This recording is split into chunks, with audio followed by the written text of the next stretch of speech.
call the Board of Commissioners for Carroll County to order for April 27th, 2016.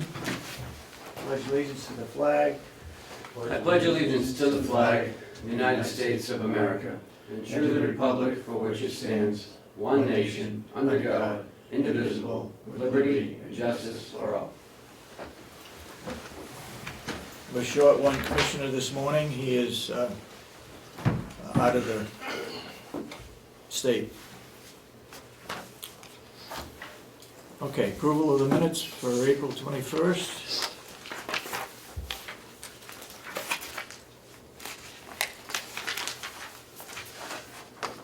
I gotta put that down on here. Do you have any corrections, Commissioner Babson? No, I'm gonna make a note here, David, before. I have a correction. You do. Yes, sir. Under administrator updates, on the second page, auditors have been here this week, everything's going well. They should have the 2014, it should be revised 2014 financials presentation.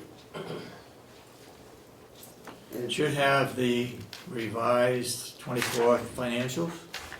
No, the revised, the 2014 revised financials presentation, 'cause they're only doing the number, they're not doing the whole financial. And then the 2015 audit will be done by the end of May. Okay.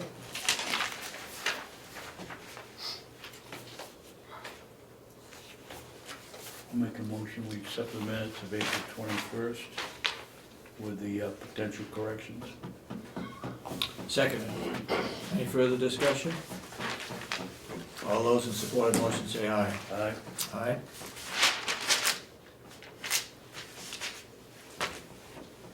Just one question, maybe, doesn't Willie spell his last name D-E capital W?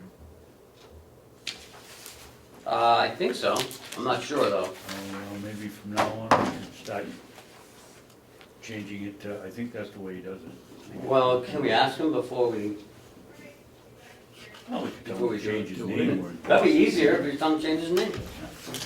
Great. Okay, I'll ask for them. Okay. Next item is financials, not ready I know. yet. Public input. Public input. Public input? Anybody public input? No? Okay. Then can we go right to Bob? Okay. The elevator contract, Yep. in your packet is the Pine State elevator. Yep. And Bob talked to us last week about it. Morning, Commissioners. Good morning, Bob. Robert? Last week we had a discussion about the Pine State elevator contract for the administration building. Yep. And I have an updated contract which has the auto renew wording removed. It's got a firm termination date which coincides with Mountain View's elevator contract. This contract. So it's good for 3 years. Yeah. Yeah, more or less. April to What do you mean, more or less? Well, April to July. It says May to July. Yeah, May to July. It's dated April, they just sent this yesterday, April 26th, so May 1st to July 31st. So Bob, does this coincide with the other one? Does. So it wraps them Yes. into these 3 years? Yes, Okay. they terminate at the same time. Okay, good, perfect. The Mountain View contract is an auto renew contract, but 90 days ahead of time, we just send them a letter, and cancel that, and everything start fresh. Well, that's one of the things we wanted to take out is the responsibility of letting people know any period ahead of time whether we're gonna do it or not. Right. But this is a contract that we had before we Oh, did okay. this, so. So this is replacing another contract we have here. This, we're gonna terminate the Right. Stanley contract, which has a 30-day termination. So as soon as you sign this, I'm gonna send a letter to Stanley and terminate the contract. 30 days later, that contract will be null and void. And there's no problem in doing that. Not that I can see, according to Stanley's contract terms. I think it's best that we have one I do too. for the whole complex. Is there a savings? Oh, yeah. We're doing, the contract for this building is monthly at about $212 a month. The contract is going to be moved to quarterly for $158 a quarter. Wow. So, yeah, so we're paying roughly $2,400 a year to have this elevator maintained. We're going to be now paying $632 a year to have the elevator Great. maintained. That's a great savings. Have any questions, Commissioner Babson? No, I'm still reading the contract. You have any questions, Ken? No, sir, all my questions answered. So, well, I do have one more question, sir. Go ahead. Will this start in May or June? Because you have to give them 30 I have days. to give them 30 days, so really it's going to The start, overlap. yeah, there's an overlap of a month. Okay. Not much we can do about that. Well, they're coming out quarterly anyway, so it doesn't really matter. Right. Go ahead, Commissioner Babson. Bob, the fourth or fifth, the bottom bullet on page 1. This contract excludes any fees or changes made by any governmental entity or insurance authorities or licenses required by them unless otherwise noted in this agreement. Category 5 testing and annual smoke detector testing is excluded from this contract. What is Category 5 testing? That is I believe that is a load test, where they load the elevator to its maximum capacity. They bring in a bunch of weights, fill the elevator up with however many thousands of pounds that the elevator is rated to carry. But they're not gonna do that. But they're not gonna do that. They don't have to They under certain excluded it. circumstances. We don't have to do that next door either. Yeah, we don't have smoke detectors in there anyway. so- There's no smoke Yeah. detectors in this elevator shaft. Right. Are we supposed to have them? No. I Is it believe required? No. It's excluded. Get your question answered? Yeah, now I'm on page 2, and what is our policy towards, you just spoke of it, being May to July 2019.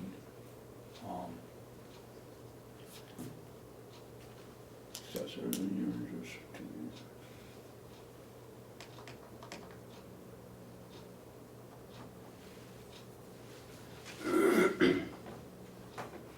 Where does it say that we have an escape clause on here? Or It don't says we? agreement will be assigned to any successor in interest should your interest be terminated prior to the above Where are you date. reading The next sentence Bring down, that bullet. or prior to the expiration date upon notification to and acceptance by us of such assignment. This contract will terminate on July 31st, 2019.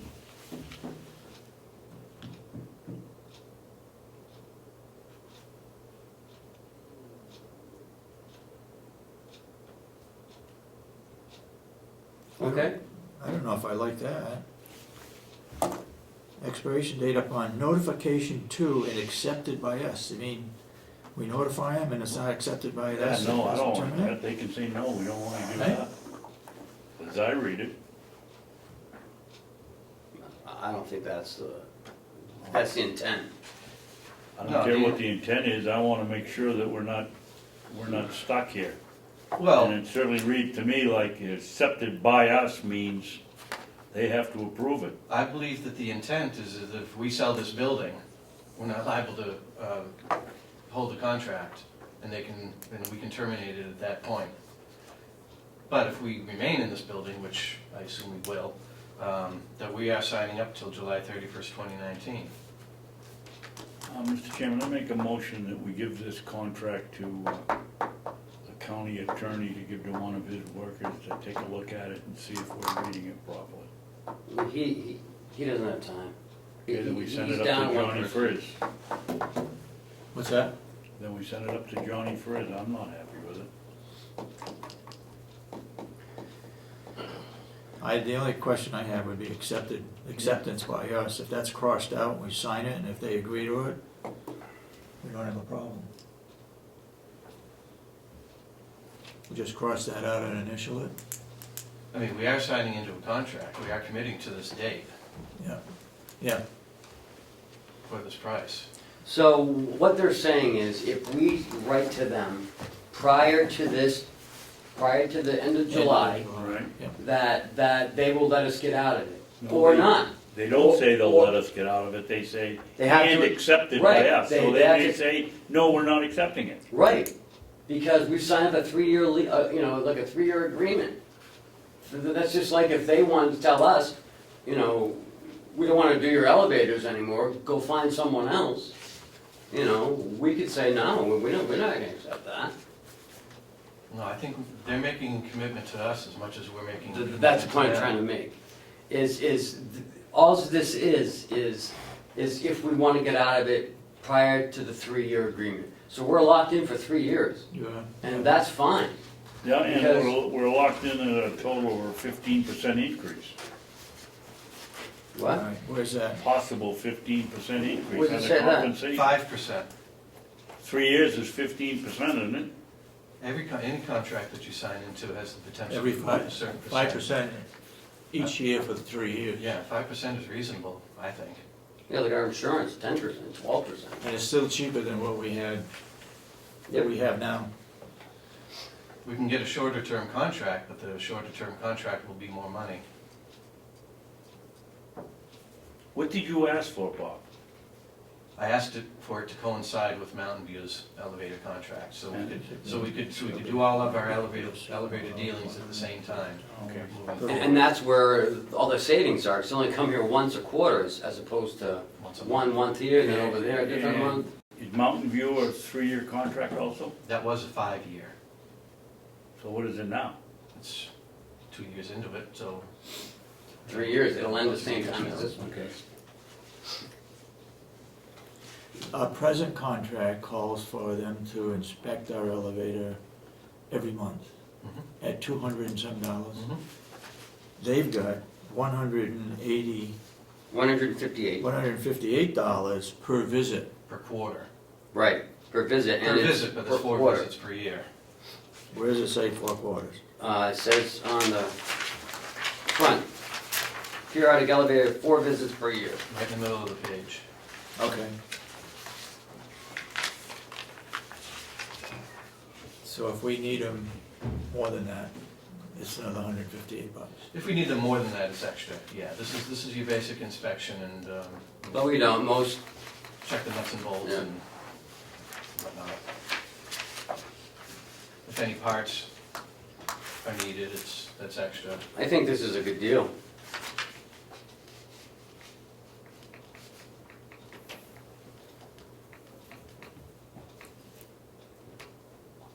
But say we wanted to get out of this in like 2 years, we write them a letter and that they may accept it, so we can get out of it.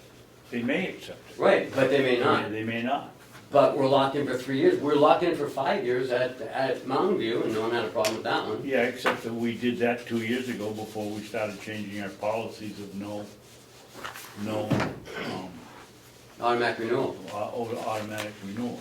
So this is great, we don't have automatic renewal. So after 3 years, we're done, we can shop around again if you want to.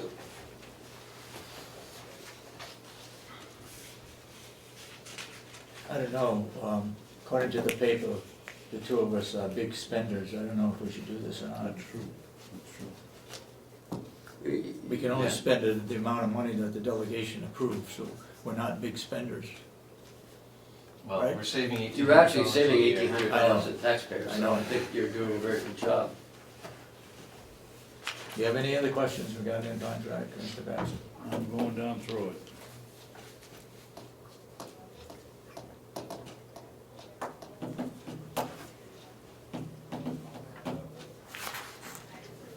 And they'll be coming, they're gonna charge us overtime for when, I would assume that's, why would that be in here if the contract is for routine, It's other than routine maintenance.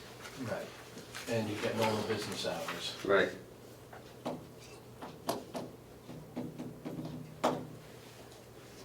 So this contract will include maintenance plus unforeseen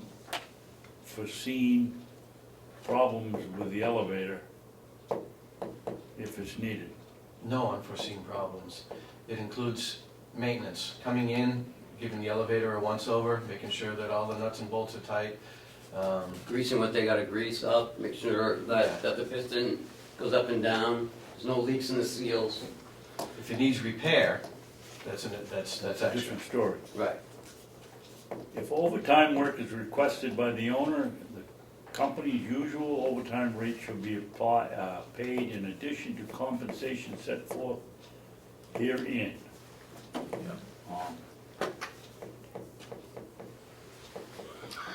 So they'll be coming to do their routine, hopefully, during regular work hours. Yes. And the 2 years' experience that I have with Pine State Elevator has been impeccable so far.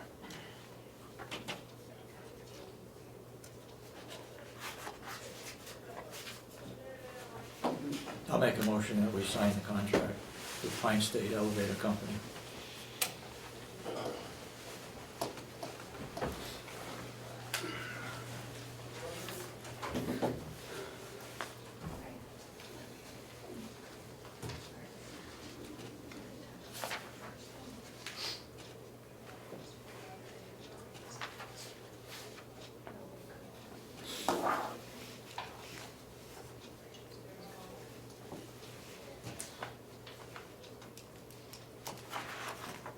And you're gonna fill in the last page. Yes.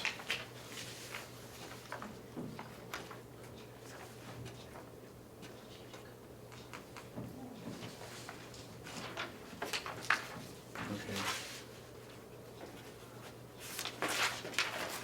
And vote, We have a motion, we need a second. second. Any further discussion?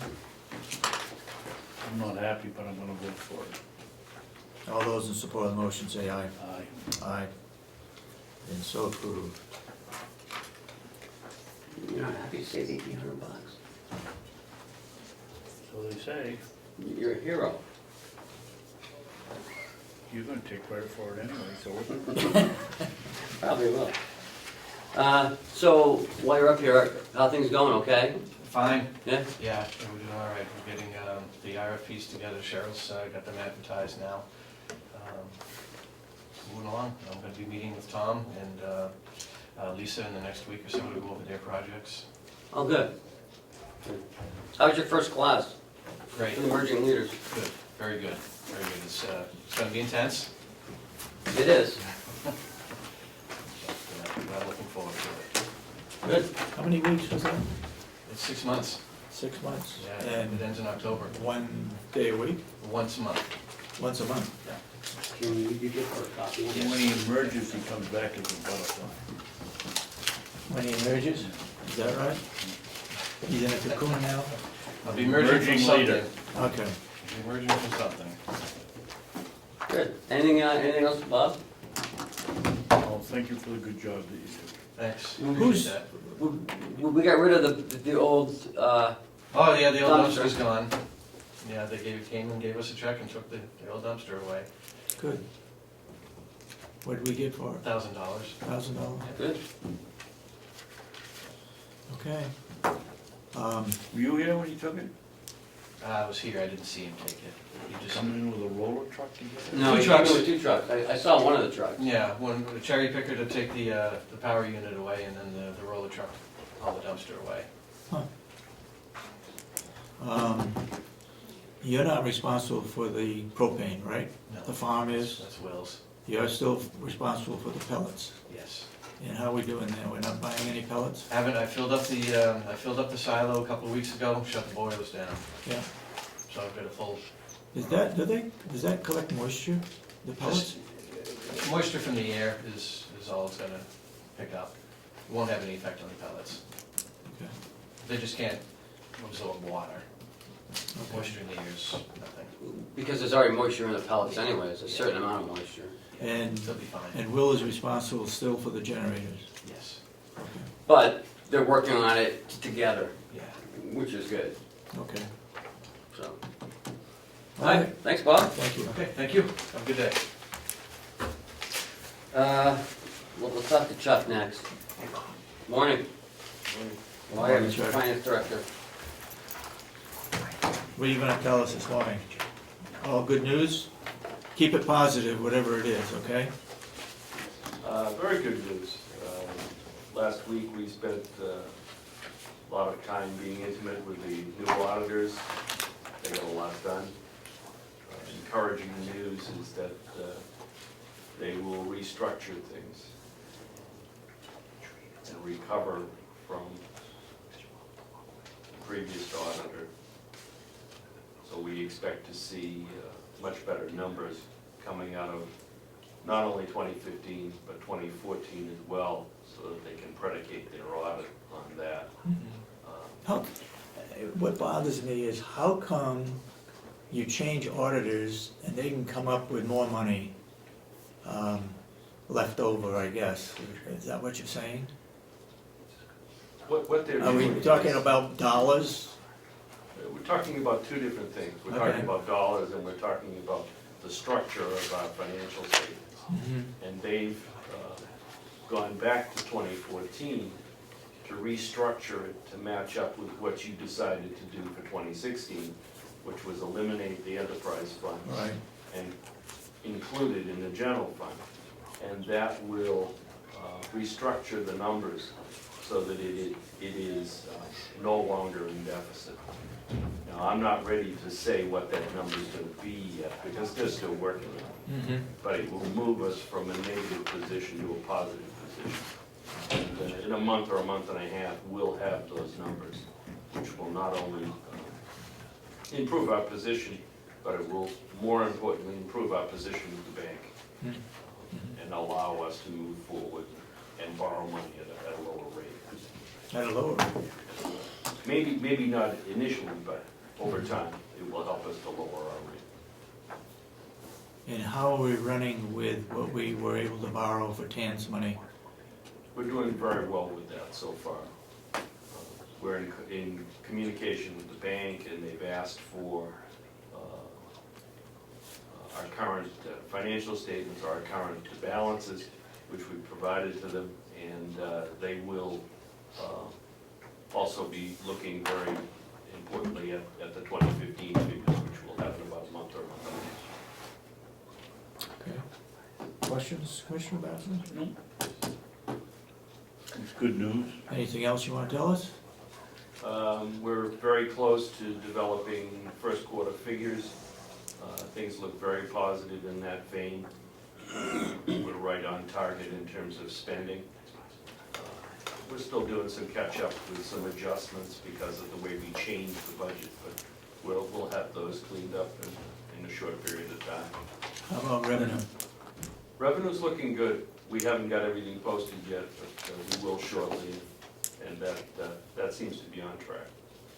And what is the relation between what we have here and what new figures we're gonna get for the first quarter? Those figures are pretty much good, except when we go over them, I'll explain the things that Chuck's talking about cleaning up.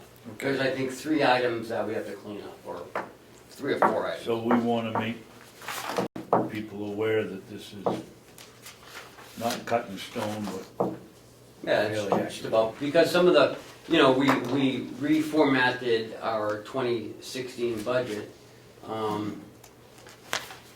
by moving things around, and we had forgotten a few of the movements, so we just have to change them in the ACS system. that's Question? good. I just don't wanna be in the position we've been in the past umpteen years of nobody getting figures that they can believe. And, we're right out front that this is close as we can come today to what we have. Yeah, There'll be a final absolutely. one coming out. Yeah, and they're minor adjustments. that we made. Yeah, it's not gonna make a big difference. Okay. I mean, the amount of money is the same, it's just where it's posted is mostly in salary. Under county attorneys, salary part-time, we're already at 43%? No, that's one of the things, because half of it goes over there. So it's all been going into the county attorneys, but half of it should be in the victim witness. So that's where, like I said, some of the changes are. I've already calculated those adjustments, they just haven't been posted yet. Okay. So it's not going, that's not gonna show up under the victim witness, Well, if you go on under the victim witness, it says 0. So, okay.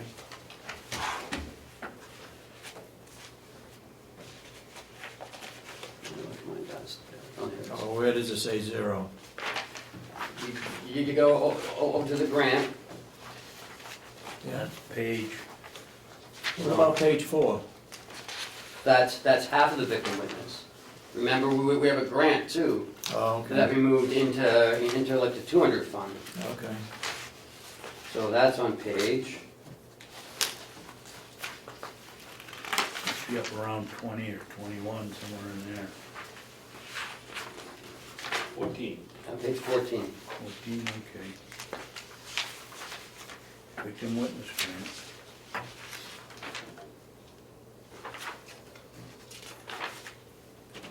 What is this?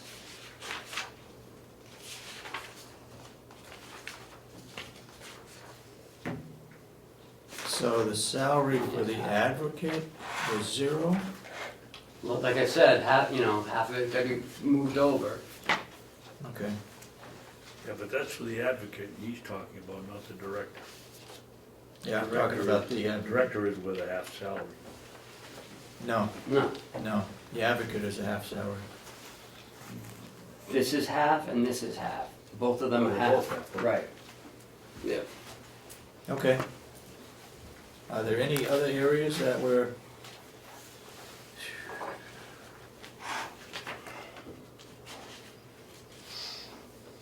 We're at 50%, again, under registry of deeds, Under what? dues, licenses, and subscription, Right, but once a year. right, and that'll balance it off by like the end of the year.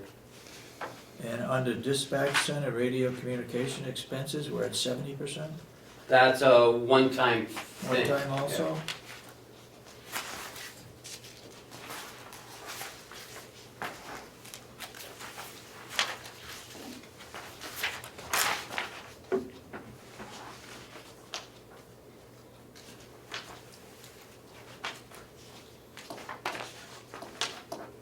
We haven't spent anything on the jail for the academy? Not yet. Well, it's not posted yet. Not posted yet. Right, because they graduated. Well, we had 2 already being in the year, one is right now, May 6th, but we haven't got the bill yet, so yeah. And then we'll have 2 more in the fall. Okay.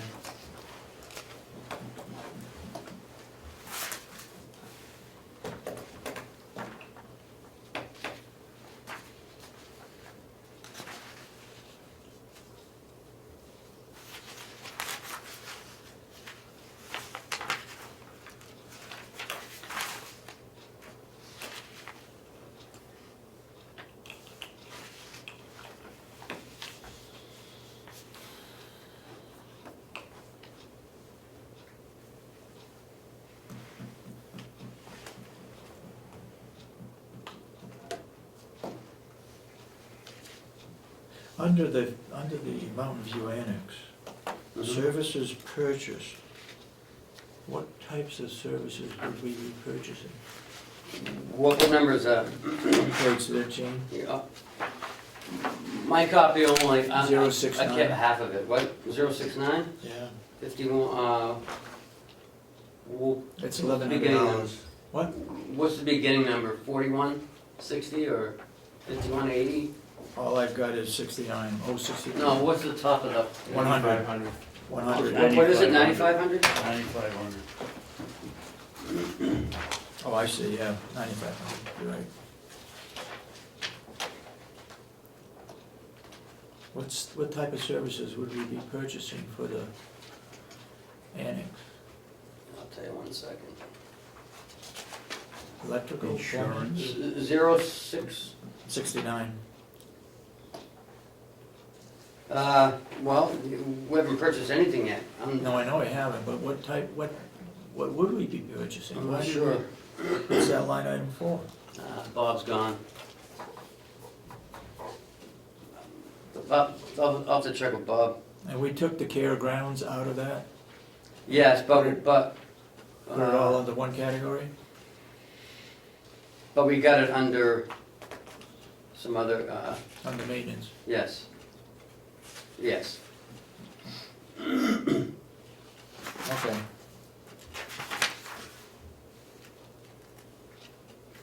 That might be the pumping of the tank, I'm not sure. Tank pumping or generator maintenance, is that?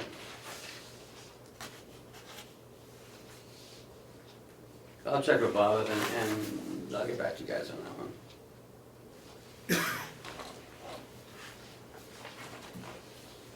What is all this stuff for the physical therapy? Salaries, 141%. Because we had to pay everyone out. Those are the people who Oh, we had to lay off. okay, yeah. All right.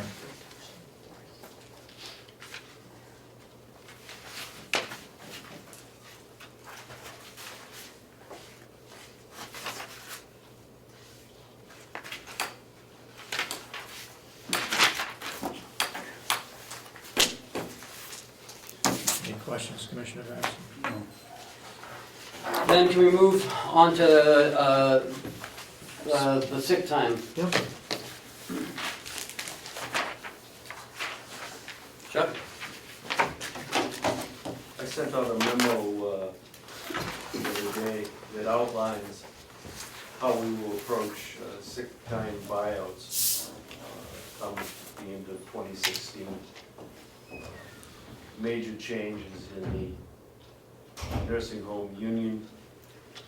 We're reverting back to what the original language in the contract is, which states that it will be paid out by the second payroll in January.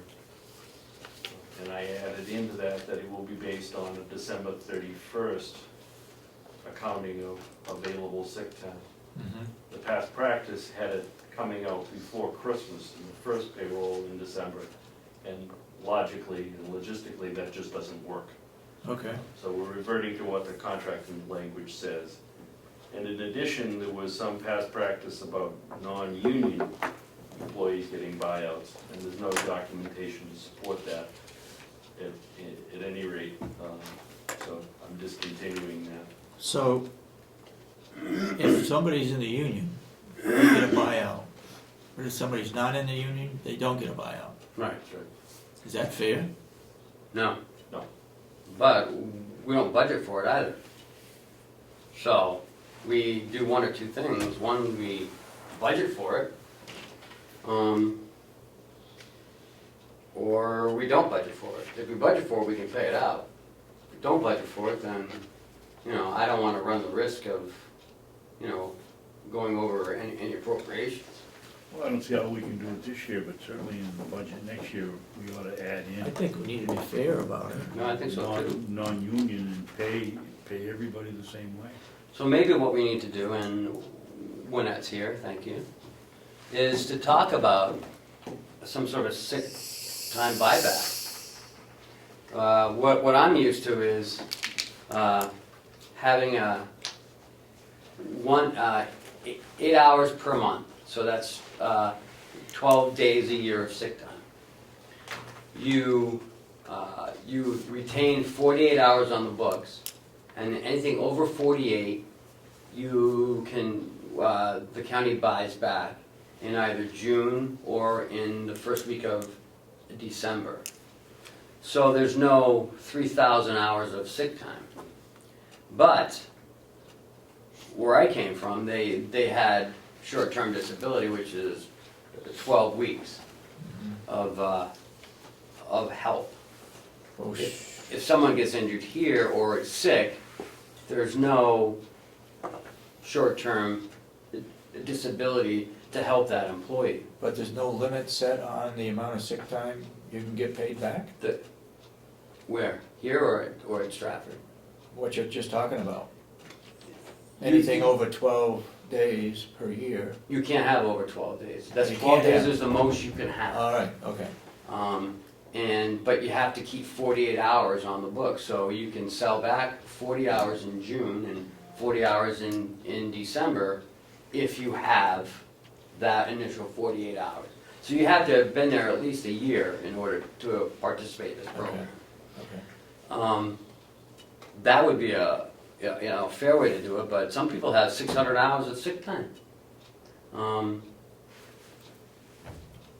So, I'm not sure what the right way of doing it is. I think we should look at it though. Mhm. And I think Lynette and Chuck should have, and maybe myself, and maybe even Debbie, to, sit down and talk about what would be the best and fairest way of doing this. And have a policy. 'Cause do we have a policy now? We don't really, on any sick time buyback. It needs to be comprehensive, not only in buyback, but in sick bank policy. We've got an established tradition of allowing sick bank, and there's no documentation to support that either.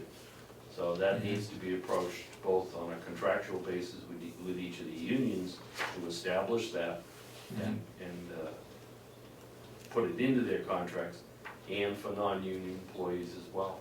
So there's an established procedure, there's a sick bank committee that administers it, and we can control the cost of it. Because what we've got now is something that just fluctuates around from week to week and from incident to incident. And as he mentioned, we have no short-term disability policy, which would fill in that gap. Right. So currently, people are utilizing their 360 hours of sick time as a short-term disability. But, I don't know if that's the most cost-effective way to do it, or if having short-term disability might be cheaper, I'm not sure. Okay, you need to look at it. Jason, you gotta, I was just gonna say, I agree, because what you're doing too with the buyback is, you're encouraging people to come to work Right. and not use their time, which can cost you overtime and other things depending on who's being out. Because once some people max out, they can't earn anymore, so they're gonna take a day because they're technically not earning it. That's not a good philosophy either, but that's some people's philosophy. I'm not earning anymore, so I'm gonna take my day because I'm not earning. And But I don't it want to lose encourages, it either. yeah, it encourages people to come to work. Hey, great job for coming in, so you're over your hours, we're gonna buy back. Thank you for coming to work, we really do appreciate it. So it's a positive, once you can establish all the rules and how you're gonna do it, it's a positive thing. okay. And so maybe having, these long-term employees have been here 360 hours, and maybe that's their threshold. And anything over we buy back, or, I'm not sure how we do it. And maybe not buy it back at 100%, maybe buy it back at 3/4%, I'm not sure. Okay. So that's why if Three you of you sit gonna down. work on and- that? Yeah, Okay. A house of correction. Now, Mountain View is 280 hours, and House of Correction is 320. yeah, Can't that be It's in the contract. unified that's in the contract. when the yeah. contract comes up? So that we're all doing the same rather than one doing one thing, somebody else doing another? Yeah, speaking of contracts, And this is paid out in December, not in January. Can't that be done in January also? You'd have to negotiate it out of the contract. Well, we're coming up, no, it isn't. We got Yeah, another yeah, year. nope, they're Well, both coming that's up at the same right, time. the sheriff is the one. Jason has reached out to NCEU. NCAU, Yeah, NCEU. NCEU, and we met with the union yesterday, we're starting May 23rd. Jason's gonna start in August, so we'll be wrapped up by November. And I notified the union yesterday that it's gotta be done by November 1st, as Yeah. Commissioner Ahlgren stated. And I notified the NCEU, same thing. what's that? There it is, there it is. Talking all this time, you didn't have it? It's your day to You watch discussed it. it with me yesterday. I'm sorry. No, sure. Oh, that's right. So that's what we're gonna plan on doing. We're also gonna be looking at the new policies and procedure review. We wanna make a new handbook. Yes. So, Lynette's working hard on all of these things, and, I just wanna say thank you to her, because she's working hard. And, there is a lot to do. Anything else, Chuck, we have to talk to you about? So, thank you, Joe. Well, what about this cash receipts and deposit policy? Yeah, You've had your chance to comment on that, right? I've looked at it, yes, it looks fine to me. Okay. you're dismissed. Jason, come on up.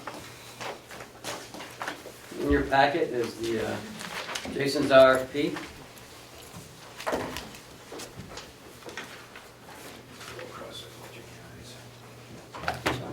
across so I can see you. Not a bad policy. What's the policy? Good class, you good for tonight.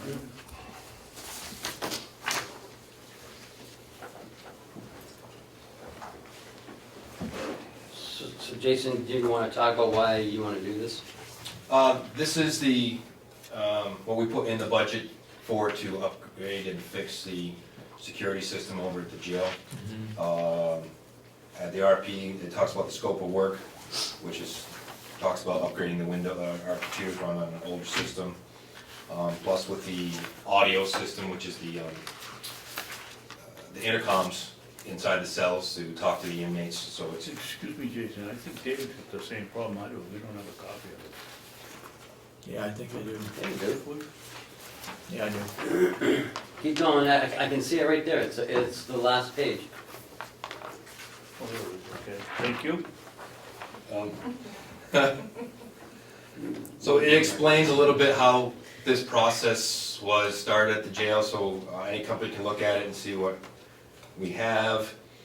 It goes into credentials and experience, what we're looking for, what the bidder must have, and when it's due by.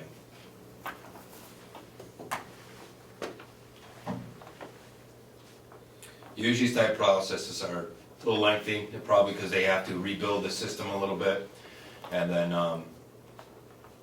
that can take several months to rebuild it, and then it'll be somebody on site for a few weeks to put it all in, make sure it works correctly, and train staff correctly. Did you make this document up, or did you take it from someplace else? I made it up. Bits and pieces from other ones, of what we're looking for. I mean, I had the specs on what our stuff is. Okay. And you'll notice some of the credentials, things I've used in the past of. I just looking for didn't want experience. to talk with a company and use their information to write up the RFP. Well, I'm just gonna speak to that real quick, because when you write an RFP, you do need to reach out to companies who are doing this in a business, so you can find out how you can write RFPs. on these things. I understand fully. No, but this was, I wrote this from the specs that we have. Okay. It's very difficult not to do what you just said about talking with other companies. They do it all the time. It's pretty much standard anywhere you go, you talk to other companies to get their ideas. It's just like when we asked to start this project, I brought 2 local companies in to look at our project, they never got back to us. I brought an outside company in from out west to look at the project, and they gave us the specs of what it cost, and that was $500,000 at first, then it dropped to $200,000, then $150,000. Talked to another company to get where they could be at, so I had talked to several companies to figure out how to write this and make it broad enough so they could put their bids in. Mm-hmm. But you have to start somewhere, and I had to get a jumping point. And most places is what they do. Yeah. Do we have anything set that says we put something out for RFP? What is the waiting time before it has to be in? No, it's, I do it by how I feel the scope of the work is, you know, how much, what the scope of the work is gonna be. If it's gonna be involved, you might wanna take a little bit longer in order for them to put a good proposal together. But if it's for, you know, it's for hay in the field, you know, you can do that in like a couple of weeks. This, I wanted a good month. Well, you gotta be able to give people a chance, time-wise, to not only look at the RFP, but also to get that information in, or to send a letter of intent in, so it ought to be a minimum of so many days. Oh, and it could be 6 weeks. I mean, if you're gonna be, say, adding on, you know, if we ever added on to the jail, you know, I would look at 3 months, Yeah. you know, but if you're haying the fields, you know, a couple weeks is long enough. Because if it goes too long and people, you know, submit the bids and then they wait and they wait and they wait. Jason, where are you gonna put this? I'm gonna have it put in a newspaper, and then I'm gonna, there's plenty of companies to directly send it to as well that are around this country.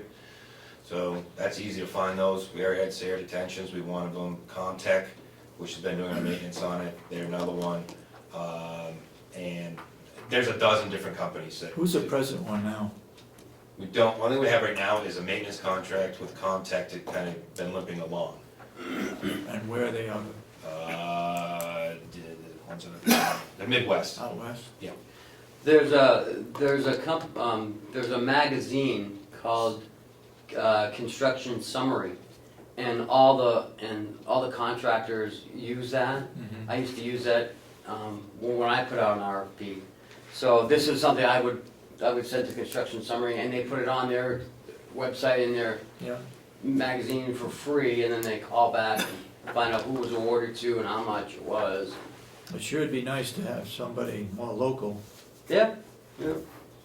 Go ahead. Well, that's why I asked the question, why are we gonna waste money on a local ad in a local paper for something that, there aren't any people around here that can do the job? Because I think you might get the delegation a little upset if we don't put at least for local, and you just said closer.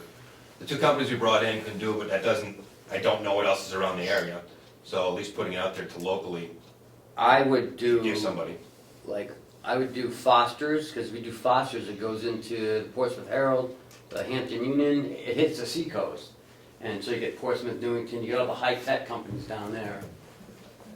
A lot of high-tech companies in Nashua, aren't they? I would say I so. thought Nashua was the hot spot for high-tech for New Hampshire. So this will be out in several areas in the magazines and stuff, so there should be plenty of companies who will go out to. If it gets into Construction Summary, everyone sees that. Yeah. Okay. So What is I'll the call difference Jill. between Construction Summary and the Dodge Report? I don't know what the Dodge Report is, but I know what the Construction Summary is. The Dodge But that's the Report, from the difference. sounds of it, was, That's for construction too. you know, the same thing, sounds like. I'm just not very familiar with the Dodge Report. What I would like I to would tell them it's like an automobile. What I'd like to see, and for your benefit too, is that when an RFP goes out, put on the back where it was going, where it went to. In case anybody asks, where did it go? It's right there. So the RFP that stays in the office. Yeah. 'Cause we send stuff When it out stays in the electronic. office, Okay, put yeah, on there where it was mailed or sent to or whatever. okay. Because we always get that question, well, where did it go? And we have it right there, right on the RFP. That's a good idea, I'm surprised I didn't think of that one. Well, I'm sure you'll get credit for it. All right, anything else, Jason? Yeah, I've got a couple of things.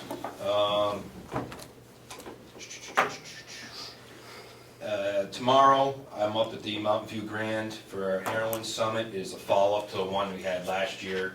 Every group was working on little individual projects.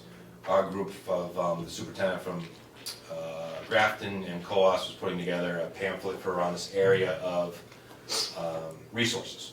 So we're going back up and all the groups are reporting out of what they did. That's tomorrow from 9 till noon. Are you the only one going? I'm the only one going. Okay, Last time was Lieutenant Phillips, but he has a lot of other things to catch up on, so I'm the only one going. okay.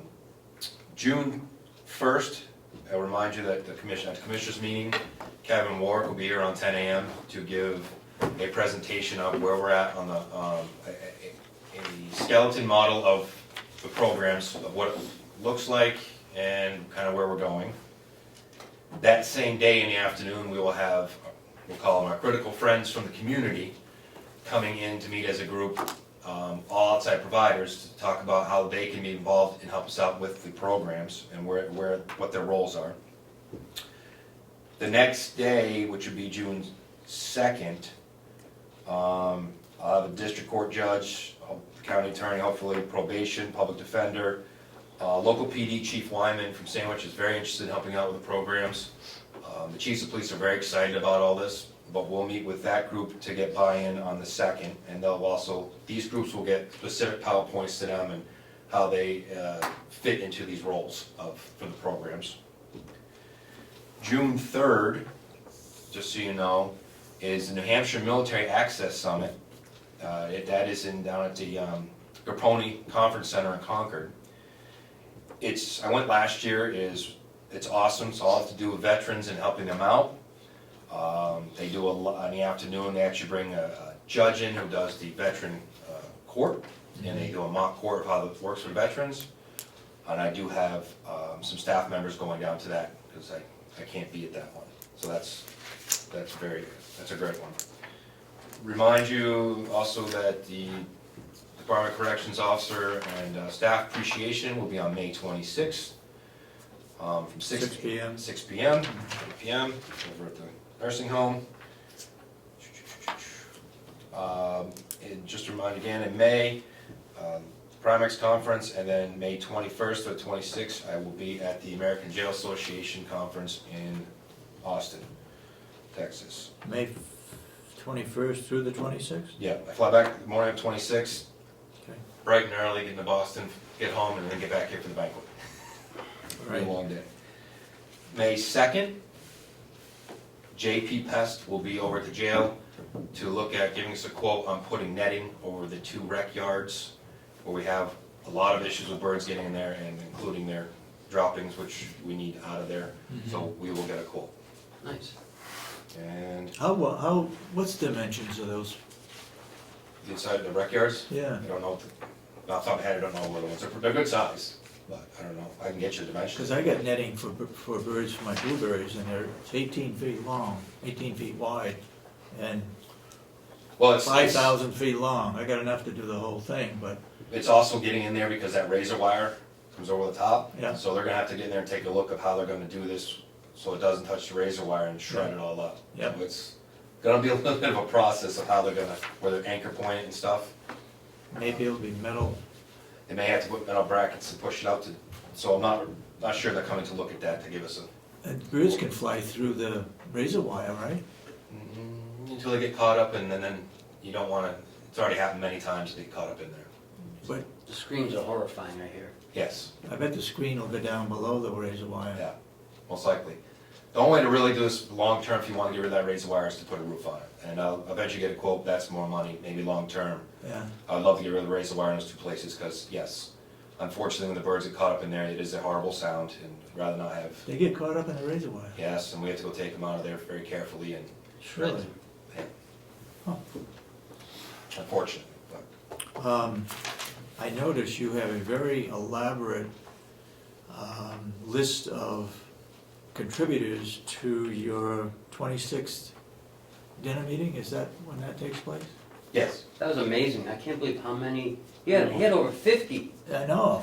local, you know, Mr. Sorensen was one of them. Well, some of them were not local, right, but most of them were. but they're part of the jail. They're either, Yeah. you know, our pharmaceutical company, Yeah, Automotive, everything else. Oasis. The past couple of years of, like I said, the local businesses plus our partners inside have been outstanding. I was shocked. I was too. How do those people get recognized?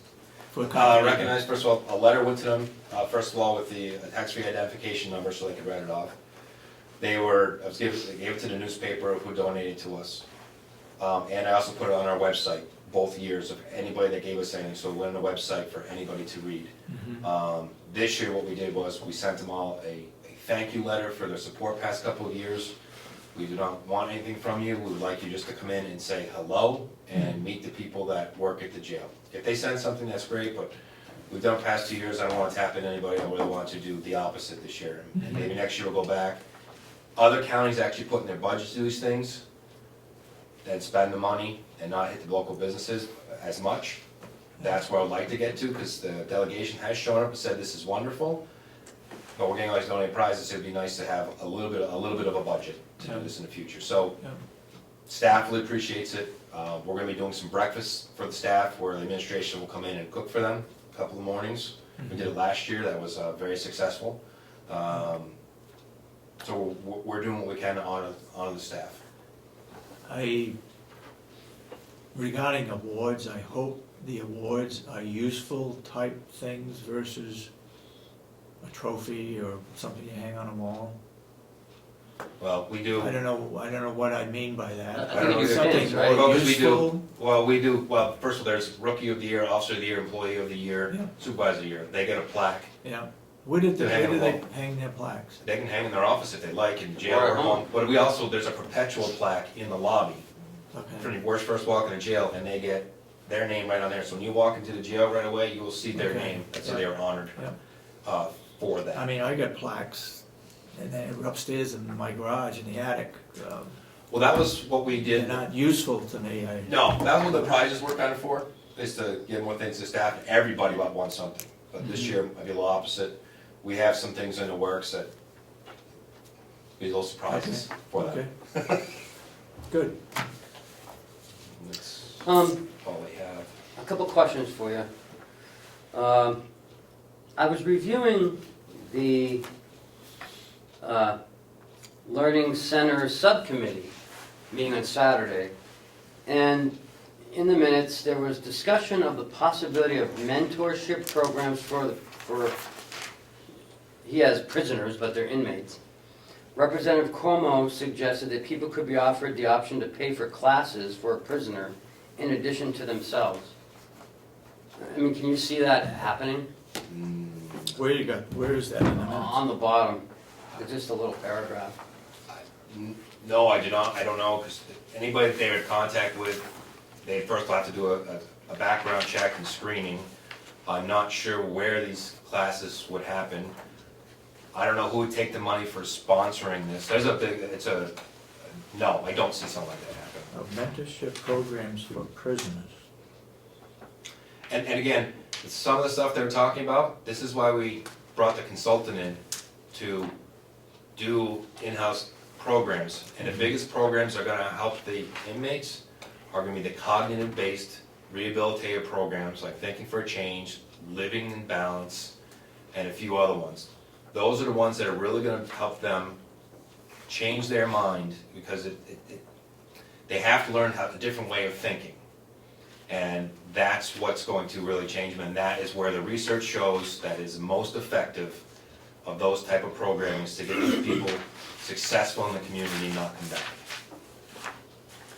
The problem I have with all of this is that, you know, these people, the 5 representatives, they don't know anything about the jail or their operations. But, you know, instead of consulting with you, they're making all these plans or Assumptions. assumptions.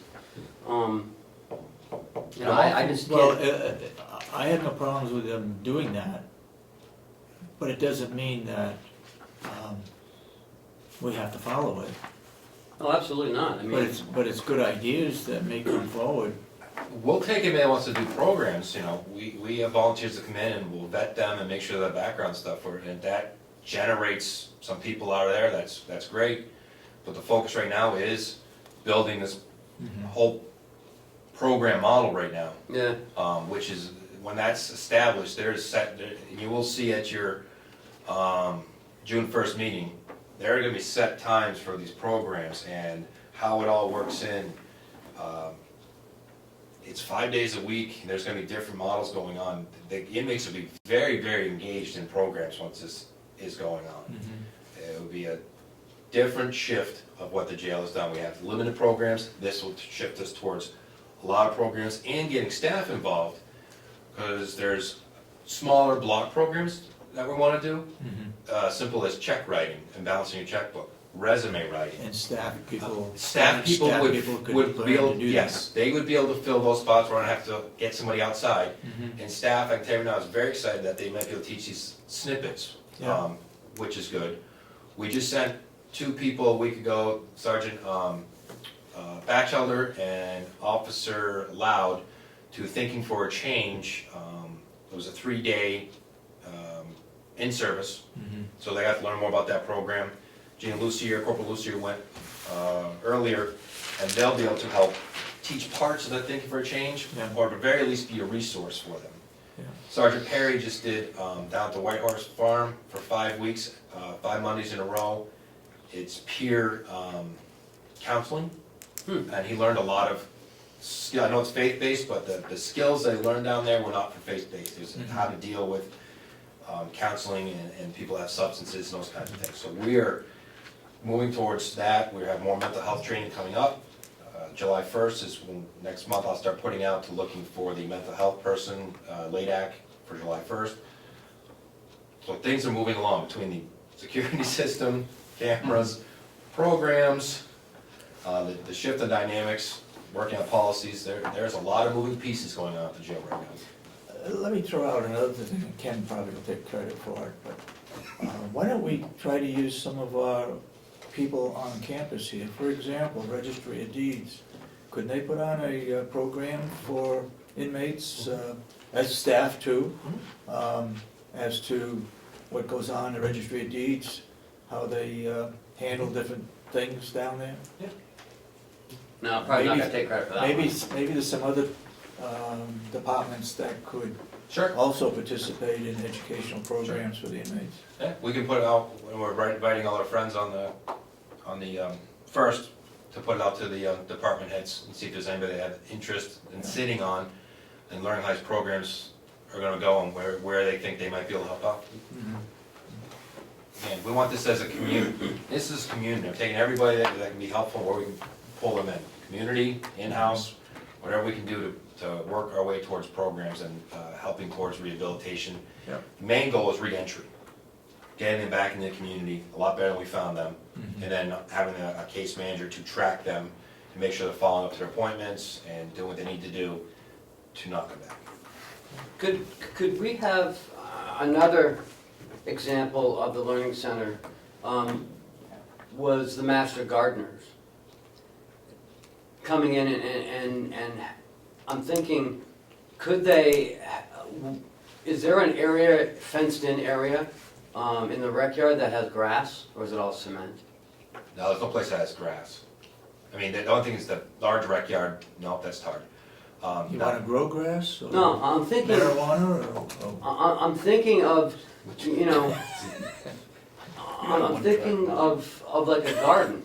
We did actually have a gardening program with UNH Cooperative Extension with families and stuff, but no inmates at the time wanted to participate. Okay. So we've tried it in the past, and we'll continue again. If UNH wants to be a partner again and try it again, we'll put it out there with the inmates again. So, You could even have a raised garden. yeah, just that no one wanted to be, Yeah, no one wanted okay. to do it. Because that was another suggestion, and I thought that was a good one. Yes, yeah, it is a good one. Are there any exercise yards that we're not using? Well, I know we don't use them in the winter time, right? Not in the winter time, but no, we do use them. You use all of them? Yes. And you got 3? Yep, about 3, yeah. They're the large one, which is used for the minimums that go, the medium and minimum go outside Yeah. over there, and then a couple that right onto the units itself. Right. Oh, sorry, go ahead. I ran into a gentleman over in Wolfboro the other day, Jason, and they have some kind of a Talk Masters program. And I had a long discussion with them, and if you're gonna be around in the next couple of days, I'd like to come over and talk to you about it for a couple of minutes. Sure. About what? Talk Master program that you and I talked about with the gentleman. Top master, wanted, what is that? Toastmaster. Oh, Toastmaster, yeah. Toastmaster, whatever it is. Oh, yeah, perfect, yeah, Yeah. perfect idea. Did you come up with that idea? No, Okay. but I'll take credit for it Okay. if it turns out okay. Anything else for Jason? How many residents do we have in? You have 48 in-house, 59 total, 3 Rockingham, 11 Stratford, and we have 3 on electronic monitoring. 11 Stratford? Wow. They're heading back soon. We have many females? 3 from 3. Rockingham. Well, we have the female unit, yeah, Yeah. we have quite a few in there, but 3 from Rockingham. Run those figures by me again, please, Jason. 48 in-house, 59, Excuse me as we go on. That's just our Ours. residents? that's in-house, current in-house. We have 59 total that we have. In-house. No. 48 in-house, 59 total that are ours. Yep. Okay, so we have 3 electronic monitoring, and then some are dispersed in other different places for multiple different Security, reasons. right. For safety and security reasons, they're in different places. I will tell you, we met with the chiefs of police last week. Some of the issues why the numbers are low is, we only have one judge that sits 1 day a week for criminal. And it's very frustrating for this area and the chiefs of police. They're losing some cases on the juvenile level because of not enough judge time. Chris Sununu was at the meeting. He's a very big advocate for law enforcement. And they're working on trying to get another judge here, which would be very helpful. 'Cause He's on people- the executive council, Yes, At least. Chris? yes. Yes. So there is a problem with what we have for judge and seat time to get cases through. There are, as we talked to the chiefs of police, we went up by about 100, 150 intakes last year, but they're not staying, they're getting personally cognizant bail on their own, or very low cash bail, because they're backlogged, so they can't get in there, so they're, for people, it's not a speedy trial anymore, it's really bogged up. But having the judge come down stuff, when we establish these programs, what you'll probably see is a bigger influx, because now they have some place to defer to. Probation go, all right, we want to work with you, and they're gonna do the 60 days in-house program, and then from there go to be on probation, which is, that partnership is what established a lot of places. When we have that built where the courts feel comfortable, and probation, and everybody else, then they go, okay, establish programs, a licensed alcohol drug person, to get them evaluated, do the ORAS assessments, and get them moving along. So this is all coming together. I would think that the chiefs of police would be writing letters to the criminal justice system saying, hey, we need some help. They've been in contact with the Chief Justice, and they're working on getting more judges. Some were just appointed, some, I don't know how many just came on. But if every police chief in the county wrote a letter, it seems like that would notify them that, hey, there's a concern here and it ought to be taken care of. I'll talk next month with them and see what their plan is, maybe they help them along. Okay, anything else? No, thank you, Jason. You looking for some sales, or? Thank you, sir, thank you.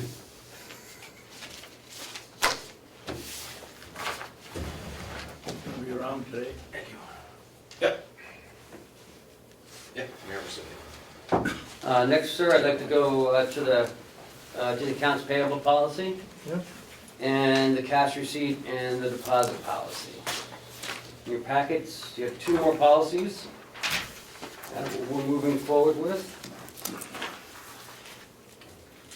Last week you approved the payroll policy. Thank you very much. This week we'd like to have you review the accounts payables and the cash receipts and deposit policy. And we'll bring it back on, let's see, you're out next week, he's back next week, the following week. The following will be good. And that way, on your plane ride, you can I can read this. yeah. review these. Yeah. So that will be on May 11th, you'll be back, right? Yep. And, May 11th, that, I've got Primex training, is that for us too? that's not May 11th, On May 11th? no, that's on, Wednesday. that's the 25th. Oh, the Primex conference is the other. Oh, yeah, Primex Conference, so we're having it on the 13th then, so May 13th is the Yeah. meeting, Friday the 13th. So, okay, So May 13th, I'd like to have this done and the cash receipts deposit done. And I think that week we'll start looking at the overall department head packet. That will include all of these. Because my goal is to get, I hope somebody comes back. Debbie did it once, maybe she still got the information, maybe it's so good or not, as to how to print the policies so everybody can get a copy, or it's available to everybody? I'd like to hand them a packet of it for, you know, for She had a each cost department. estimate on that, Oh, to where you print could this add and print to it, because policies change. So it needs to be something that you can add to. Well, it. these won't change, because this is the way we do it and the way we've been doing it. These are, the procedures probably won't change.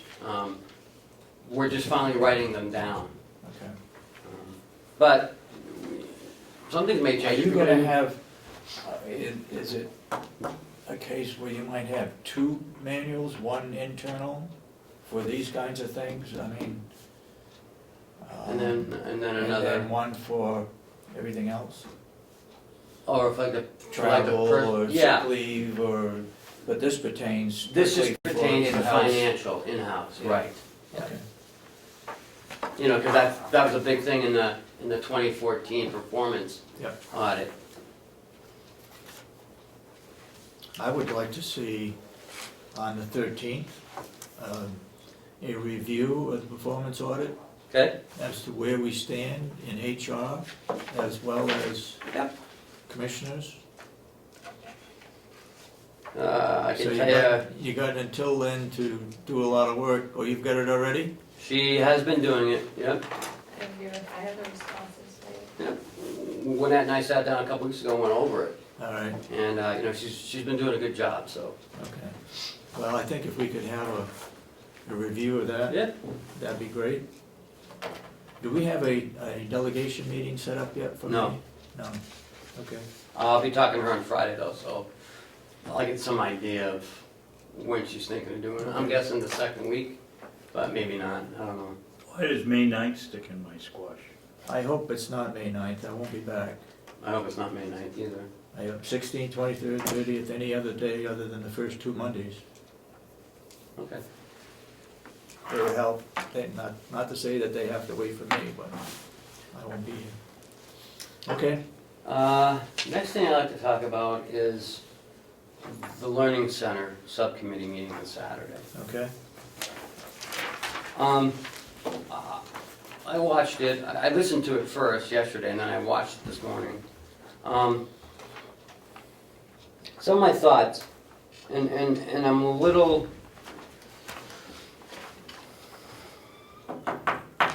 I'm not sure if they're doing it in the proper way.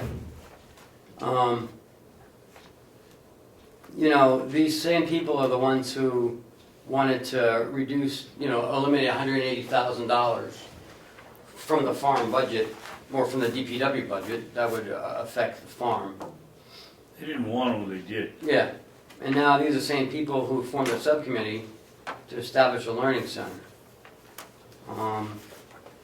Maybe they're trying to cover themselves, or maybe they're Well, thinking very positively. I'm hoping that's the case, but right from the start, before they even voted, I think, to reduce it, they were talking about this learning center. And not once has any of them reached out to us to say, hey, this is what we're thinking, you know, we'd like you to, because ultimately, it's gonna be up to the commissioners if this happens or not. Yeah, You know, they can, you know, they're trying to set goals and they're coming up with a mission statement. I mean, I think they're going, I mean, they're stepping over the line as far as I'm concerned. mhm, You know, they're doing an investigation or whatever they're doing. But I would have thought that truly they would have reached out to someone in the commissioner's office to say, look, this is what we'd like to do. You know, this is some of the things we're thinking of doing. You know, is it possible? Because when it comes right down to it, again, it's the commissioners who the ones that are going to be, you know, having the policies and the procedures. Well, I looked at the minutes, and Representative Butler suggested the learning center would be a new generation of the farm, and that the commissioners need to be involved in the development of the learning center. He said that twice. Twice he stood up and said, you know, we really should be reaching out to the commissioners. And they really should be, because they have no powers to implement this. They can't create policies and procedures. They can't hire and fire. They can't sign, you know, any contracts. So, you know, what they're gonna create this whole learning center and say, here you go. Well, it may not match up to, you know, to anything that the commissioners are doing. I know, They can't implement any of this. I know exactly what you're saying. If I look at it on the other side, it may be a good thing that they are looking at it. I mean, we criticize them for not being involved in looking at the farm and coming down and see what's going on. And then now they're looking at this learning center. I don't think it's all bad, but I agree with you that it's okay for them to look at it, but to set a mission statement and all that, maybe that is going too far.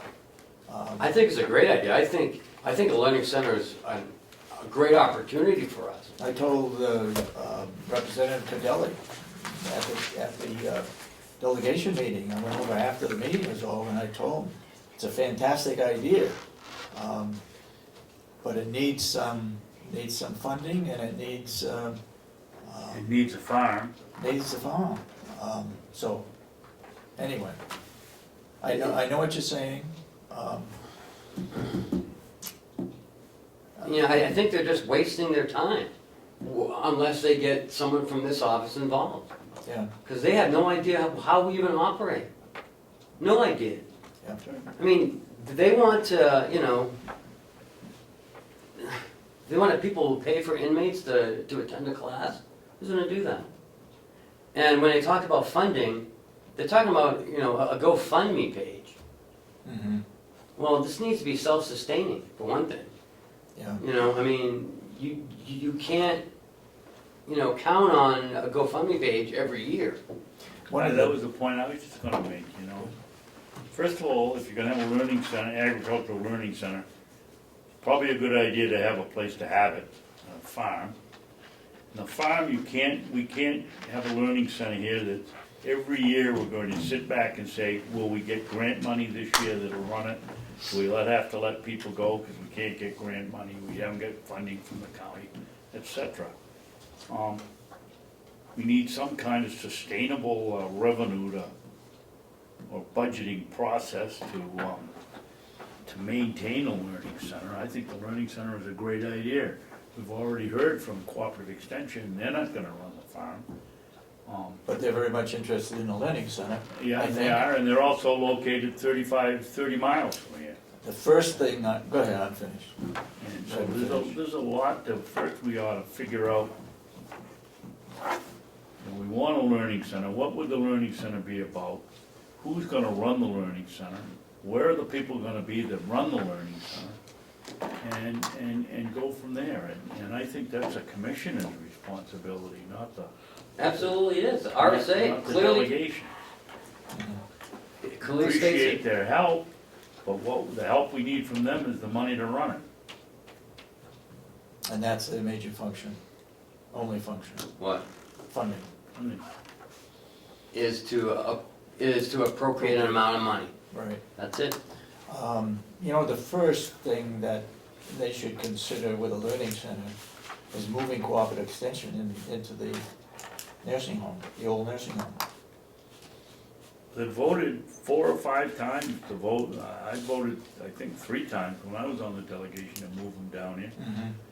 But That would be the first step in starting up the learning center, I think. If people are here,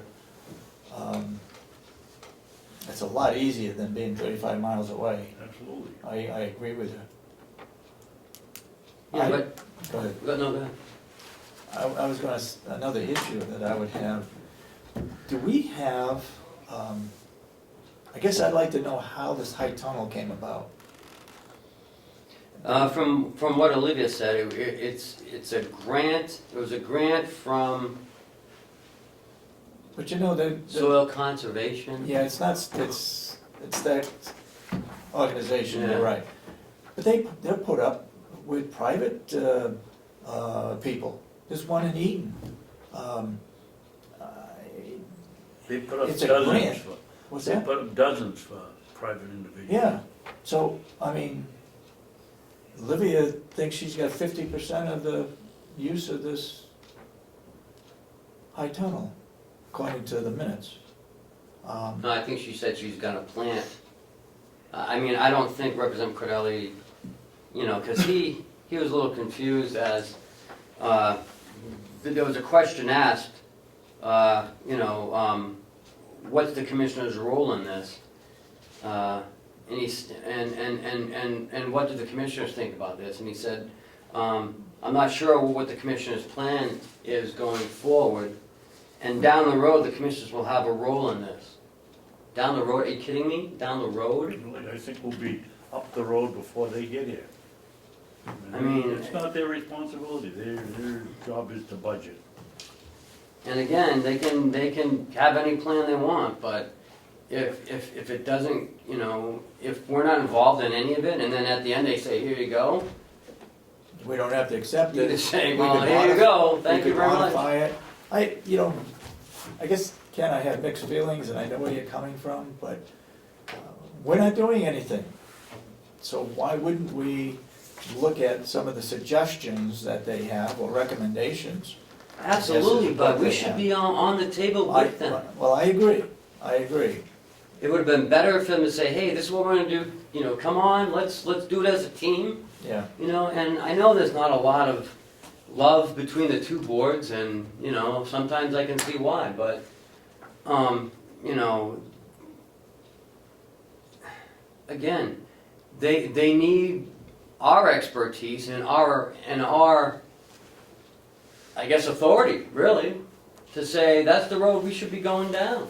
I guess, Because if they're gonna, you know, hand the ball off to us, well, realistically, I think we should be taking the lead on it. that's We exactly should what you invite should them do. in for their comments and recommendations, just like anybody else. And if they're willing to do some funding for it, great. Because Olivia said that there's, you know, she plants them, and then, you know, Will and the inmates maintain it and roll up the sides, roll down the sides. Well, we've lost 2 people, that's not gonna probably happen. Yeah, So, yeah. if Olivia's not gonna be here, then, you know, Will doesn't have time to even do any of the stuff he was doing before. Because now he has to pick up Wayne's slack, Yeah. and, you know, so we're down. I just don't, you know, without getting the DPW back up to full staff, I can't see any of this happening, Mhm. so. Maybe, we, you know, I don't know, maybe we can ask him. So can we go back and look and see, did we approve of the high tunnel coming here, for example? Mhm. You were, I you like were it. on the board. I know it, but I don't remember anything regarding the high tunnel. I'm sorry, but, and that happened, what, last year?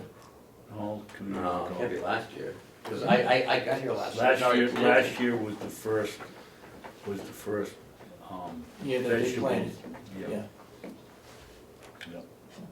I mean, it's a great thing, and as you know, I think we can generate revenue as a result of that high tunnel.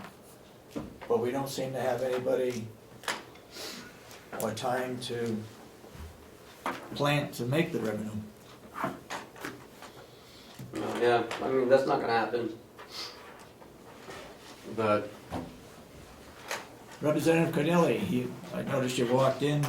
just as we were talking about you. Want to make any comment on this Learning Center subcommittee? We were just looking at the minutes of that meeting. Oh, well, Would you like to make any comments on it? not really, they're draft minutes that I put out there. We hope to have a meeting in 2 weeks or so, have another meeting, possibly at a different location, move it around some. I think that there was a good attendance at the meeting, so there is certainly a lot of interest out there. And one of our next steps is to try and put together an advisory committee. And so we'll be working on that. And the advisory committee would be for the purpose of what? Helping us develop ideas about opportunities for the Learning Center to provide assistance and programs for the community. Okay. And do you have any thought of inviting, someone from the commissioner's office? Beg pardon? Is there any thought of inviting someone from the commissioner's office to be part of that, or just, Part of the advisory committee? No. Or just, no? Yeah. Part of the whole umbrella of the whole learning center? well, it's a public meeting. I'm sure that the commissioners are going to be involved in different ways. One way, for instance, before really anything that needs, substantial needs to be done with the cooperative extension, there's a memo of understanding that you have Mhm. with the extension. And so certainly down the road, I would see, if this all comes to fruition, expansion of the MOU. And certainly there's going to be county involvement in all this. I don't see any way other than that. moving Would it make forward. more sense to get them on board now, as opposed down the road? Because, I don't know what authority you're gonna be building this whole learning center on. I don't understand it. We're right now, we're trying to develop the concept. And you don't wanna bring them into it now? Is that what you're saying? I did not say that. Well, you said down the road, you're gonna. Well, we got yeah, roles I'm for just raising the example of the memo of understanding. But certainly, we can let the commissioners know when our next meeting is, definitely. What I believe is happening is they're coming up and creating a interest in the Learning Center. And at some point in time, they'd come with a recommendation to the Board of Commissioners to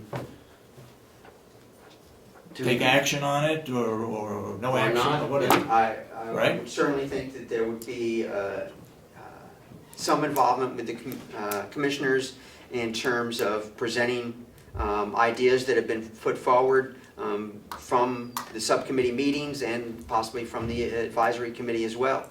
Mhm. So you're implementing things without the Carroll County We're not, Commissioners? as I said before, we are trying to develop the concept. We're not implementing anything. Okay, Okay. understand. But could you, I'm still curious as to how we came about that high tunnel. I know where it came from. Yep. And I know private people are getting it. And it's an outright grant. But was that given to the county? Or was it given to Cooperative Extension? According to Willow, it's given to the county. It was, that's what I thought, it was given to the county, but, And there's some talk that the agreement for the first year was the cooperative Research? extension would get 75% of the space, and I believe that was for the first I year. guess I haven't seen anything in writing. Yeah, but that's for the first year, so that was last year. Yeah. And then, is there anything else other? I don't recall. Okay. Somebody must have written a request for a grant to get the money to do Maybe that. Will knows how that came about. I mean, Does he? He'd have to know, because it was placed there. And maybe the Board of Commissioners were involved in it, I just don't remember. Yeah, you were. But it goes back two and a half years. Okay. Last year was And the that was- first planting season, they didn't Yeah. finish it until Yeah. it was open over the winter, whatever year that was. Okay.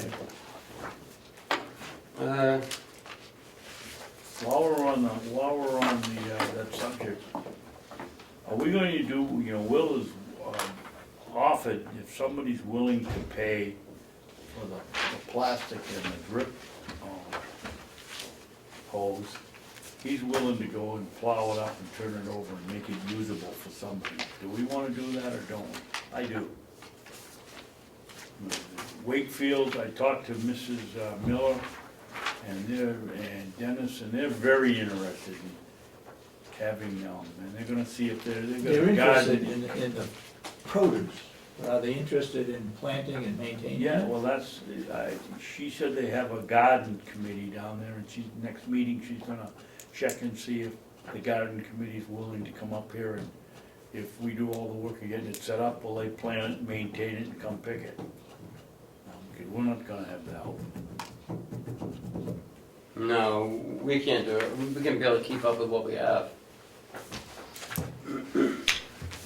Oh, If do we it, want to pursue it, or are we just gonna If- keep kicking it down the road? I think we should kick it down the road a little bit longer, Okay? because I'd like they to can't see it plant anyway. used for the benefit of the county, So, to derive some income. And if it's to benefit the county, I would be willing to donate the drip irrigation. why, you get a lot extra? What's that? Get a lot of extra of it? Do you have a lot of extra of it? Yes, 'Cause you gotta buy what, 1,000 feet at a time or something I like got that? 5, well, I got enough to do that greenhouse, put it that way. How about the field? They had- Oh, I'm not gonna put drip irrigation in the field, I'll donate it to go to the, inside the greenhouse. Okay, well, now we know, so we gotta get some, All right, Some now money you gotta for the find hose somebody to outside. get some plastic and, I think, Can you talk about it on the 13th and decide? yeah, we could do that.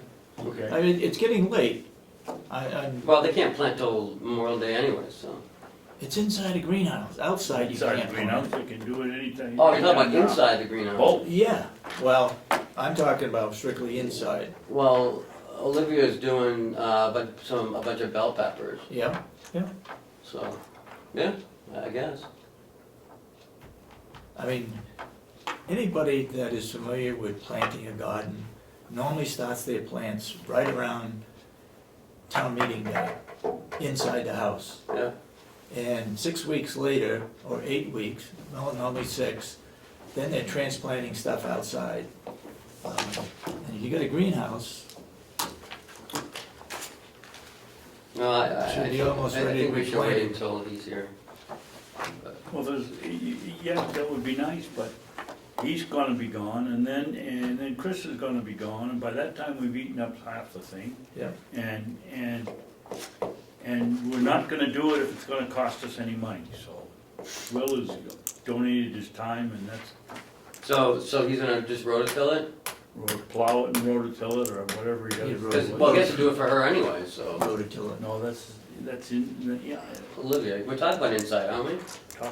I'm talking about outside. Oh, well, that's what I'm talking about. Jeez, come on, guys. Well, you're Let's talk talking about one inside. thing. Let's talk about Outside. Let's talk inside. about outside. We got outside, we got a Outside. half an acre of garden that's got to be moved forward with, or at least make a commitment to some food organization. All right, if they I wanna agree with grow. that. Let some food organization come in and plant it and maintain it, no problem. If Will wants to rototill it up for him and get it started, fine. I have no problem with that. Okay. Are the Belgians coming to do that? I talked to the association, I don't know whether they will or they won't. They had a big turnout down there. So, I'm in agreement. If you wanna contact, Okay, so you're gonna give me Wakefield. permission to go chasing around, see what I can dig up? yeah, Okay. for outside. Yep. Okay. That's all I have. Next is the yellow folder. We have a deposit for Hales for $21.71.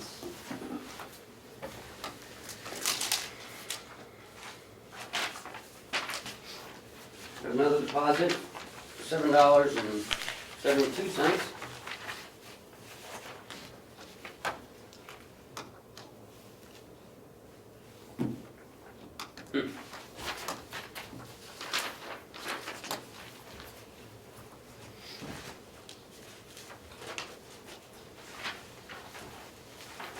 Am I reading this correctly? They gotta pay the bank to make a deposit? No, it's this person.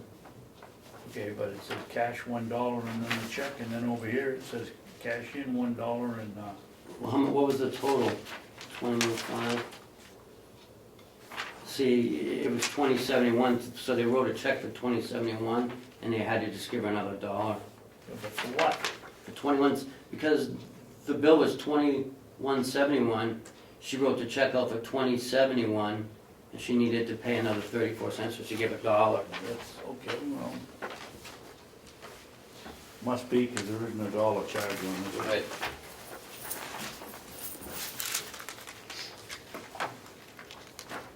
That's what it's gotta be. Yeah. Here's a check for Waste Act for Sale, $380 for the Hales contract.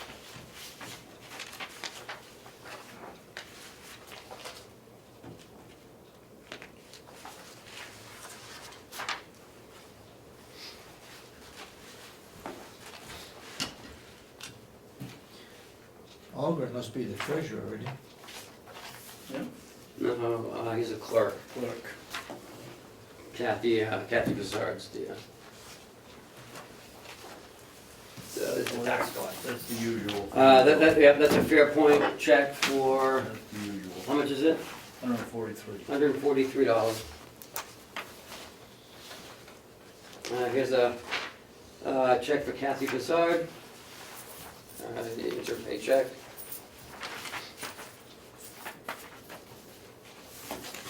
And this is the mileage reimbursement, $32.68.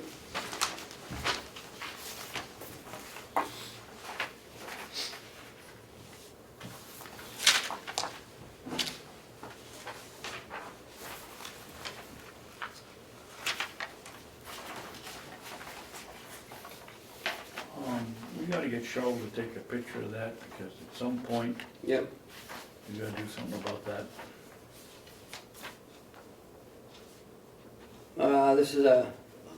This is a notice for the Board and Tax and Land Appeals. It's just a copy. These Says small, that we do bill semi-annually for these taxes. small deposits, she's depositing them to keep a record of how, where that money came from? Is that the Mhm. idea behind Yeah. all this? And it looks like these people are late.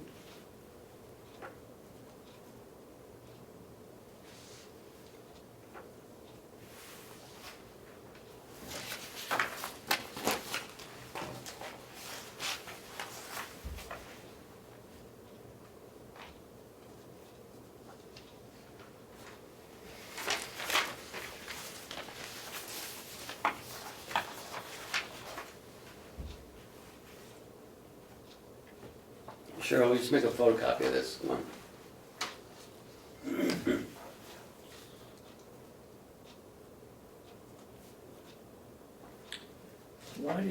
What do you suppose happened that had the legislature pass an RSA that says sometime afterwards we have to report when the final bill was sent out? Gotta be, every one of these is a result of some situation somewhere.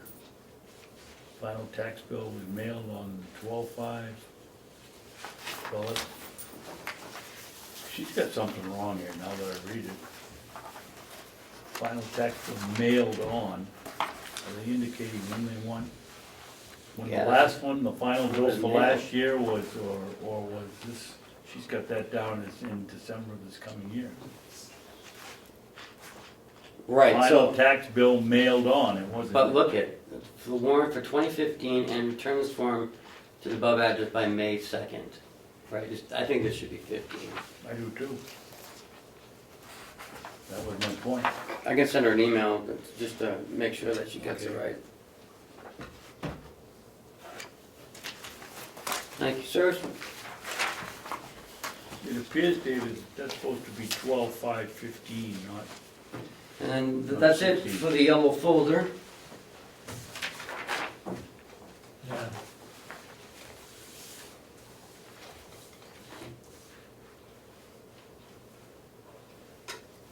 Yeah, I would think so too. Ken, will you check on that, please? I am, I'm writing it down.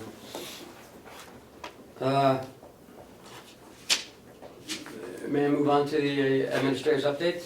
Sure. Hales location school contract. Where are we with that? I got that on the commissioner's update. Oh. No, thank you. Good No, night. you might as well do it right now. Okay. As you know, the Kennett School Committee tabled our original agreement. And as, I've got to check with Cheryl. Cheryl, did we receive the new one from Kennett yesterday? Yeah, That Mr. Hensel said he sent down? I don't have it. I printed them and I thought Well, I haven't seen it. okay. They made some changes. I don't think they're deal breakers, but there's a couple in there that, one of them is they want, Did you put it on top of this folder? I thought they were the old ones, that's why. they want, I don't have it. they I'll want run 2% per student or $1,000 minimum, whichever is less every year. To do what? For operation costs. I said, well, they're already paying the higher amount because they're not in the SAU to Right. cover the Right. capital expenses. So we'll have to deal with that one when we get a chance to look at it. I haven't seen it yet, but that was the major one. So they want more than what Yes, per student cost is? 2% per student or $1,000 minimum, which annually, if they don't even have any students from Hales location. They're desperate, looking for money. I'd say so. Seems so, we pay enough per student. Without tacking on. Cordelli's on the education committee, maybe ask him, he might know something about it.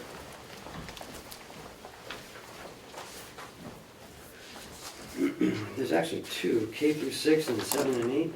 Yes, he told me that. And this is from their attorney. Which one are we looking at? K through 6? Okay.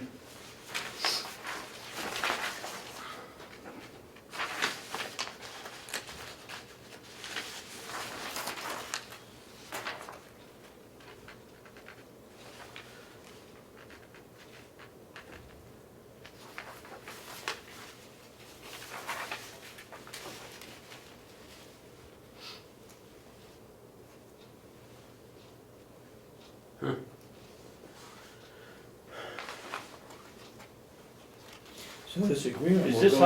how they calculated it way back, using the latest tuition fee for Albany and Eaton? Yeah, Each town's Yes. total tuition fee will be divided by the town's ADMR.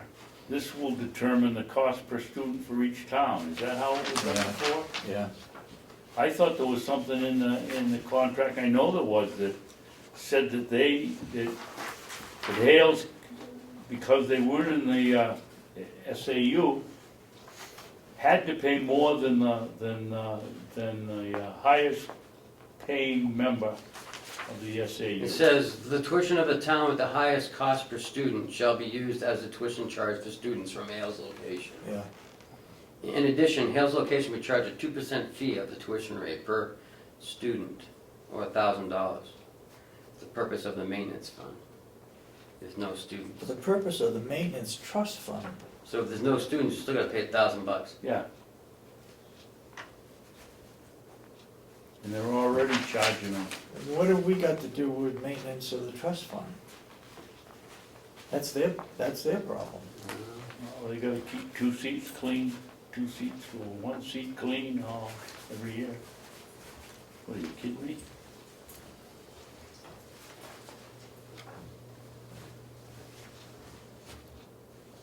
All right. We gotta look at this, we gotta have Johnny Frizz look at this one. I guess so.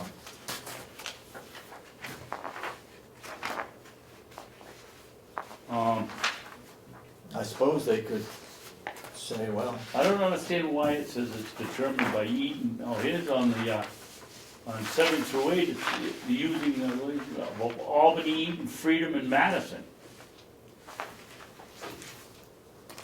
Each town's total tuition fee will be divided by the town's ADMR. I don't even know what that is. This will determine cost per student for each town. Then it says the next one, tuition for, that, cost per student will be the highest paid. So- Makes sense. Yeah, we should call them again just to make sure. Absolutely. And I don't wanna do anything, you know, without Chris anyway, so. I guess we'll take this back up on the 13th. Yep. Well,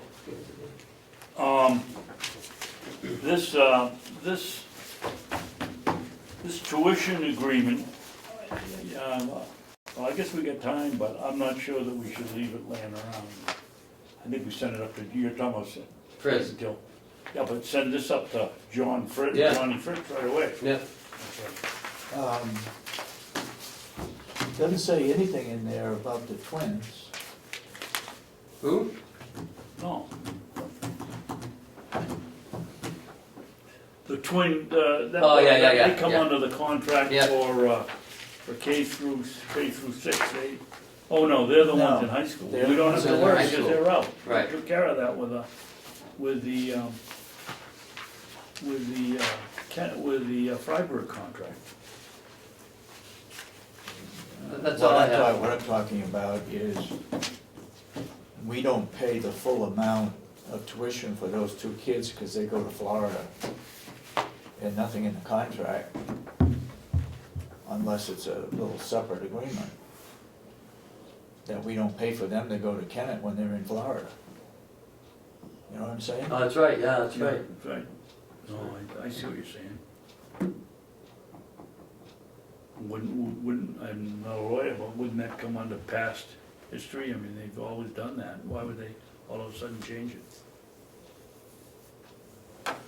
All right, that's all I have. We have to go non-public before,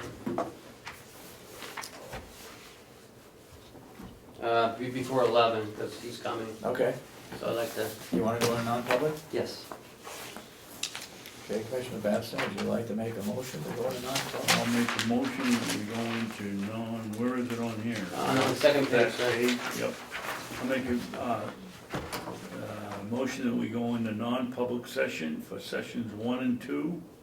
Session 1 is under 91A.3, paragraph 2, parentheses C. Both of them are under that.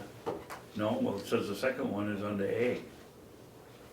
It's a non-meeting. No, We got 2 sessions in the no, we first have one. 3 sessions. Three These sessions. two, Oh, under okay, this you one say and then that, this one. so that's the third, that's not the second section? No, that's the third That's the session. third section. Okay, then I'll make and include in that, sessions 1, 2, and 3. Session 3 will be under 91A2, parentheses A, strategy or negotiation with respect to collective bargaining. That's a new one. Second. To me. Roll call, Commissioner Sorensen? yes. Commissioner Babson? Yes.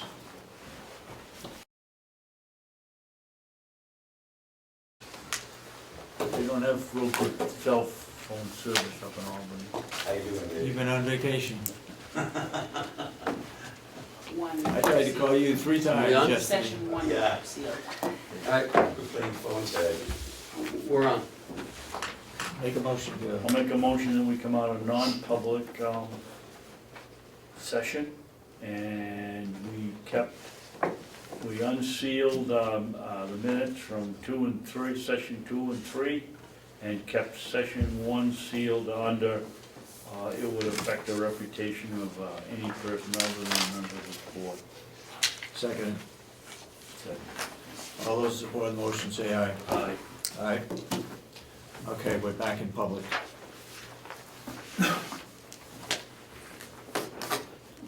Next. Take a recess until 11?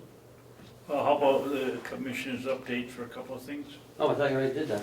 No? Oh, The Hales location, we talked about.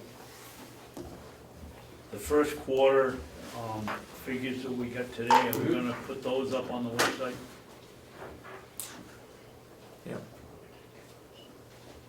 Or are we gonna wait till they get quarter adjusted? No, put it, if they, Yeah, I if think they we put did, them on the put them website. up. I put them up. And the last thing is, I'm having trouble with our procedure on contracts. I think that we ought to establish what we're going to do. Either it's gonna be people quote on 1 year and then multiple years, or we say at the end of 1 year, you renegotiate a bid. I think we're opening ourselves up some trouble if we have some that are multi-years and others that aren't. Well, my comment would be if it's a benefit, if there's a savings involved in having a 3-year contract, then we should look at a 3-year contract. Then why don't we ask in our request for quotes to quote it 1 year and multi-year? Yeah, we could do that. That too complicated? I think the multi-year agreements, you get a better price reduction. Yeah. So why not ask for 1 year or a multi-year in the bid? The point Probably you is, should Why get are a you better so hung price. up on this? Why do you? Well, why are you this one, questioning it? this one today was, we may or may not get a 5% increase. no, it definitely will be a 5% increase. No, it said it might. Per year. No, it didn't say that. It said it might go down.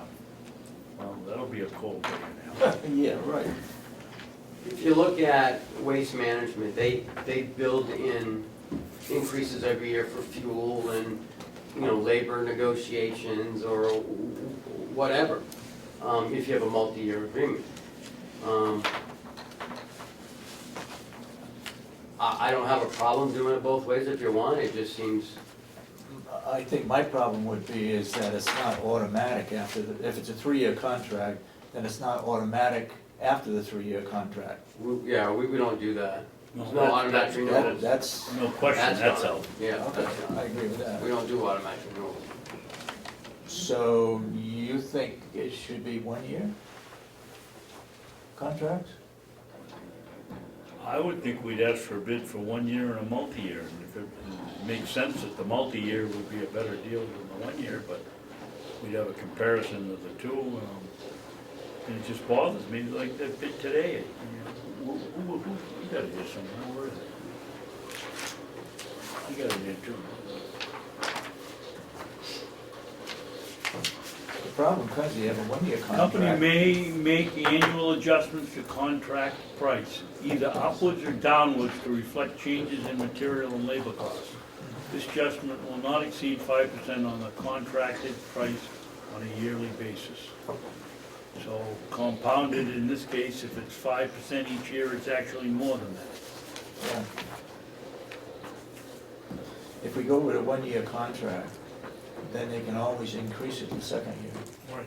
That's why If I we go with a think 3-year contract, What's they the can't increase problem it. We're with locked in, asking? yeah. we're locked So in. what's the problem with asking them for 1 year and to quote multi? All right, how about this, how We about, can do that. if you wanna try it, and we'll see how Yeah. it goes See how it for works 90 out. days or whatever. Let's do it.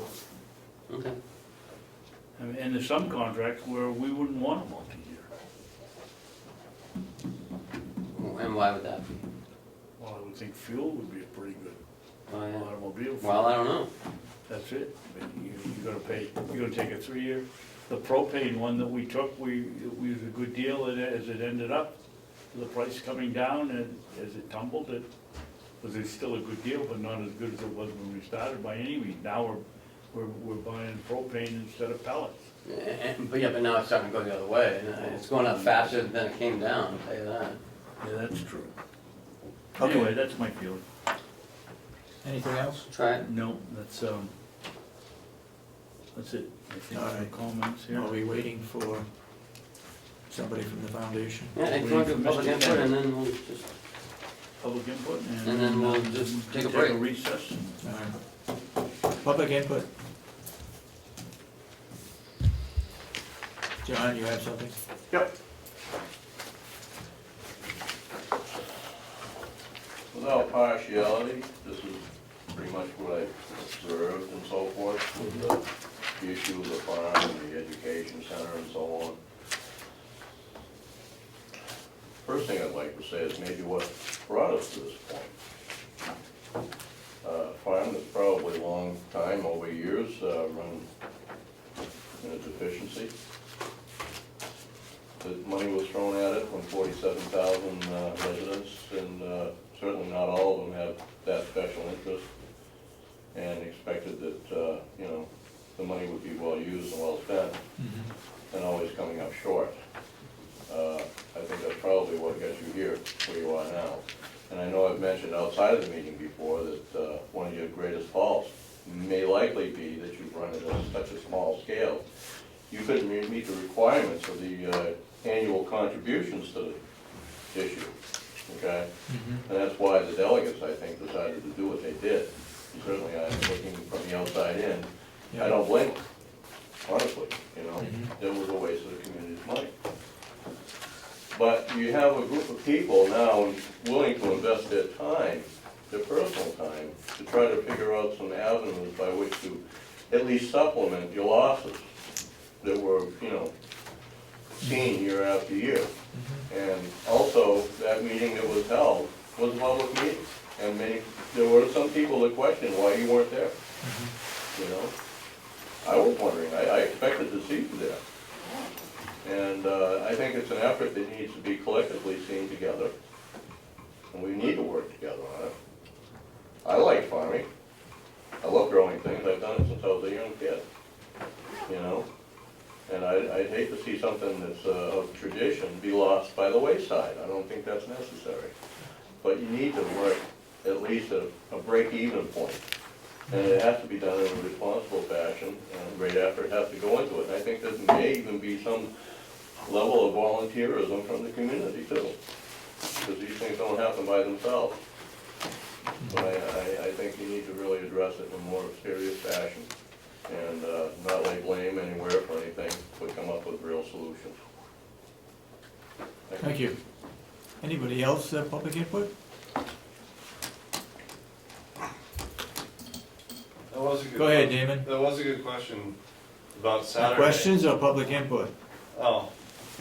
I guess it would be a question. We're asking for public input, right? I see. Anybody? Yes, ma'am. Sorry, I was a little late because I had a flat tire this morning. Oh, gosh. What was the specific, oh, I'm on film. I think that this is about the county farm, correct? Not yet, Not yet? not yet, but you What- can what- speak what- about the county farm if you wish. I was late. What was the public input? What was the agenda item? Just public input in general. We Okay, I was haven't, speaking about the we got county 11 farm. o'clock, somebody's coming in to talk about the county farm. I think that's probably why you're I here. think the county farm is a valuable asset to our county. I Mm-hmm. think it's probably been mismanaged. I think that if you get a couple of professional farmers involved and stop trying to run it as a nonprofit, we might be able to have it as an asset. And I'd hate to see it shuttered and mothballed and turn into a ruin because of some intermediate financial difficulties, and that's it. And your name, please, and where you from? My name is Kate Davis. I live in Effingham. From where? Effingham. Effingham. Okay, thank you. Anybody else? Public input right now? We'll open it up when this gentleman comes for questions while he's here. So you'll still have a chance to voice your thoughts. Anything else? Mr. Chairman, I ask that we take a recess until he gets here. Okay. We'll recess until the gentleman arrives. Thank you. Him come in today, and luckily he was on his way up north, and he said, I'm glad to stop at 11 o'clock. He said, I'm leaving Boston at 9, he's gonna drive fast then, but he's here. So let's, Welcome. Thank you. And share your interest or a little bit about the foundation. Well, good morning and thank you. Should I be looking at you guys or? These I'll look gentlemen out, here. go this way. Okay, terrific, thank you. Well, maybe a little bit about my background and then sort of, bring us up to today.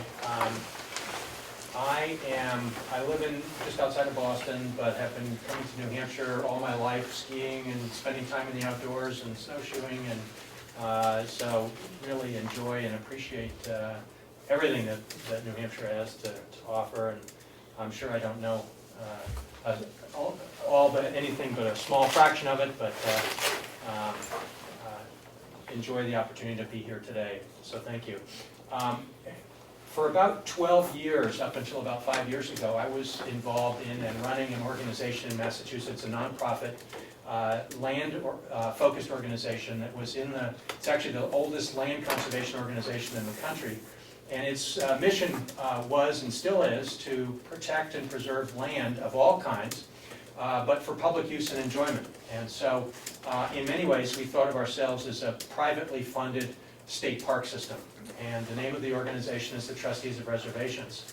And I ran it from 2000 until 2011. And during that time, we became one of the largest private farmland owners in Massachusetts. In fact, my very first year, we accepted a gift of the oldest continuously operating farm in the country, Appleton Farms, in Ipswich and Hamilton, which is a 1,000-acre farm. And it was given to us with about 40 buildings, no endowment, lots of deferred maintenance, and huge opportunity. And that became the beginning of what for us was an adventure into developing community-based farming. And we realized the real energy and interest by local communities in interacting with people that could grow their food and each other. And so today, the Trustees of Reservations is in fact one of the largest private farmland owners in Massachusetts, owning thousands of acres of farmland across dozens of cities and towns across Massachusetts. And in many ways, that's how I learned and became appreciative of the importance of community farms in reconnecting with residents of communities, not only individually within those towns, but more broadly, how they interact with each other. And I'm sure you sense it or see it or experience it here, but the interest and concern by people in what's in their food, how it's being grown, where it's coming from, is perhaps as high as it's ever been today. And it's not unique to Massachusetts or the Northeast. This is actually a nationwide phenomenon. And the growth in farmers markets, for example, has been in the double-digit percentage annual growth rate across the country for the last 15 years.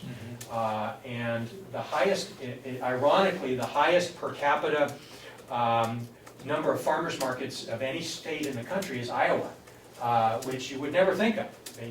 You would think about big industrial farms in that part of the country and not an interest in local farmers markets, but there you go. So in about 2011, I left the trustees for a variety of reasons, nothing bad, and got singularly focused on this issue of agriculture and food. I took over from my father the reins of our family foundation, which had been started back in the 1950s by my uncle and my dad, principally focused on environmental issues. My uncle was a nuclear physicist at MIT, mainly concerned with the risks of nuclear power. And so that was some of the early focus of the foundation. But I had the opportunity to shift that focus, and having spent a lot of time with the trustees focused on food and agriculture, we decided to embrace that as our sole focus. And about the same time, we became aware of an effort that was housed within the University of New Hampshire, focused, and it was actually a group of academics and historians and farmers that were asking a simple question, which was how much food could New England grow for itself? And they did and it's this, all of this information is available on their website, in an organization called Food Solutions New England. And they looked at the amount of the land mass, how much food had been grown, the population, the diet trends, the climate, all the variables that you would think about that would be necessary to consider that question. And whereas today somewhere between 5 and 10% of the food we consume in New England is grown here or produced here, the number that they think could be possible is over 50%. So that's a huge gap. Why is that a big gap? Well, obviously we know that farms in New England are very hard to come by, to manage, to be successful and viable. The season is short, the cost is high, the inputs are expensive, and there are a lot of challenges. Whereas in the Midwest and in the West, farms are big, economies of scale work to their advantage. But if you think about some of the things that are going on recently, I think we have there's some trends that are encouraging for us in New England. One of which is, you don't have to look very much farther than what's going on in California with the use of water and the droughts. The energy costs are not likely to go down in the long term. In New England, we're at the end of a very long supply chain, which originates in California and beyond. And so the longer the distance is from the food to the consumer, which is currently in the thousands of miles, the more important the transportation costs become. And so as fuel and transportation costs go up, that makes it comparatively more beneficial for us to be producing economically here. Never mind the impacts of climate change over the long term. But we also have something very important here in New England, which doesn't exist elsewhere as much, which is we have 16, 17 million consumers, all concentrated in a relatively populated region of the country. And whereas, and I don't have, these numbers aren't exact, but the general sense is that we have something like 0.01% of the land mass in this country, but we have something close to 5% of the population. So we have a very high disproportionate number of the consumers. So when the consumers in New England decide that they want to consume local, sustainable, healthy food, that sends shockwaves up the food system, up the supply chain, and it actually impacts growers and producers all around the country. And if there's a demand and an interest for local, which there is, then we can begin to influence how local growers and processors are thinking about supplying those markets. And so that's really the compelling vision and the motivation behind our focus. And so for about 5 years, we've been working in 2 different ways to help that.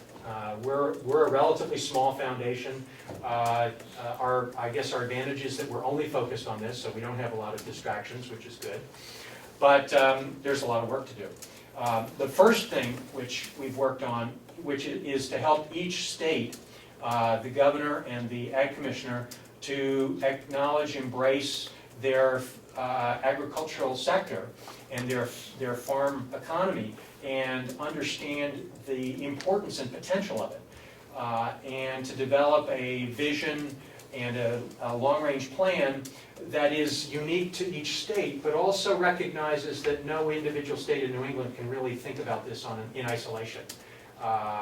If you think about New England as a region, 85% of the people in New England live in the southern 3 states. 85% of the land that is likely to grow the food for us is in the northern 3 states. And so and if you think about milk, for example, it's a great example that fluid milk, it all comes from northern New England and for the consumers in southern New England. And so that's a good analogy to think about how food ought to flow in the future.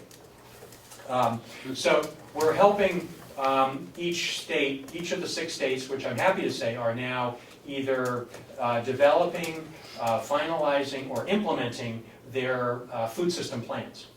Vermont and Rhode Island are well into implementation. Massachusetts has just approved the plan and is now beginning to transition to implementation. Maine, New Hampshire, and Connecticut are in the planning stages. Why is that important? Well, one example is Vermont. If you look at Vermont and Rhode Island, the legislature is now committing public resources to the implementation, along with private sources of funding. And they're investing in food businesses, they're understanding the economic potential, the jobs impact of investing in the farm economy, and the consumer interest and demand in that. And so it's beginning to really gain some traction. It's nice to have some leaders blazing that trail. At the same time, we are also focused on saying, okay, well, it's all great, well and good to have a big plan on a statewide level, but what does that mean on the ground? What does that mean practically in communities, urban, suburban, rural communities?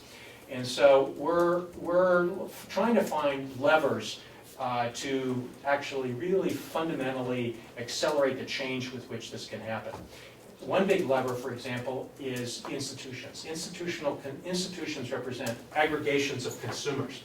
Think about colleges and universities. There are 1 million college students in New England that consume about $2 to $3 billion a year in food.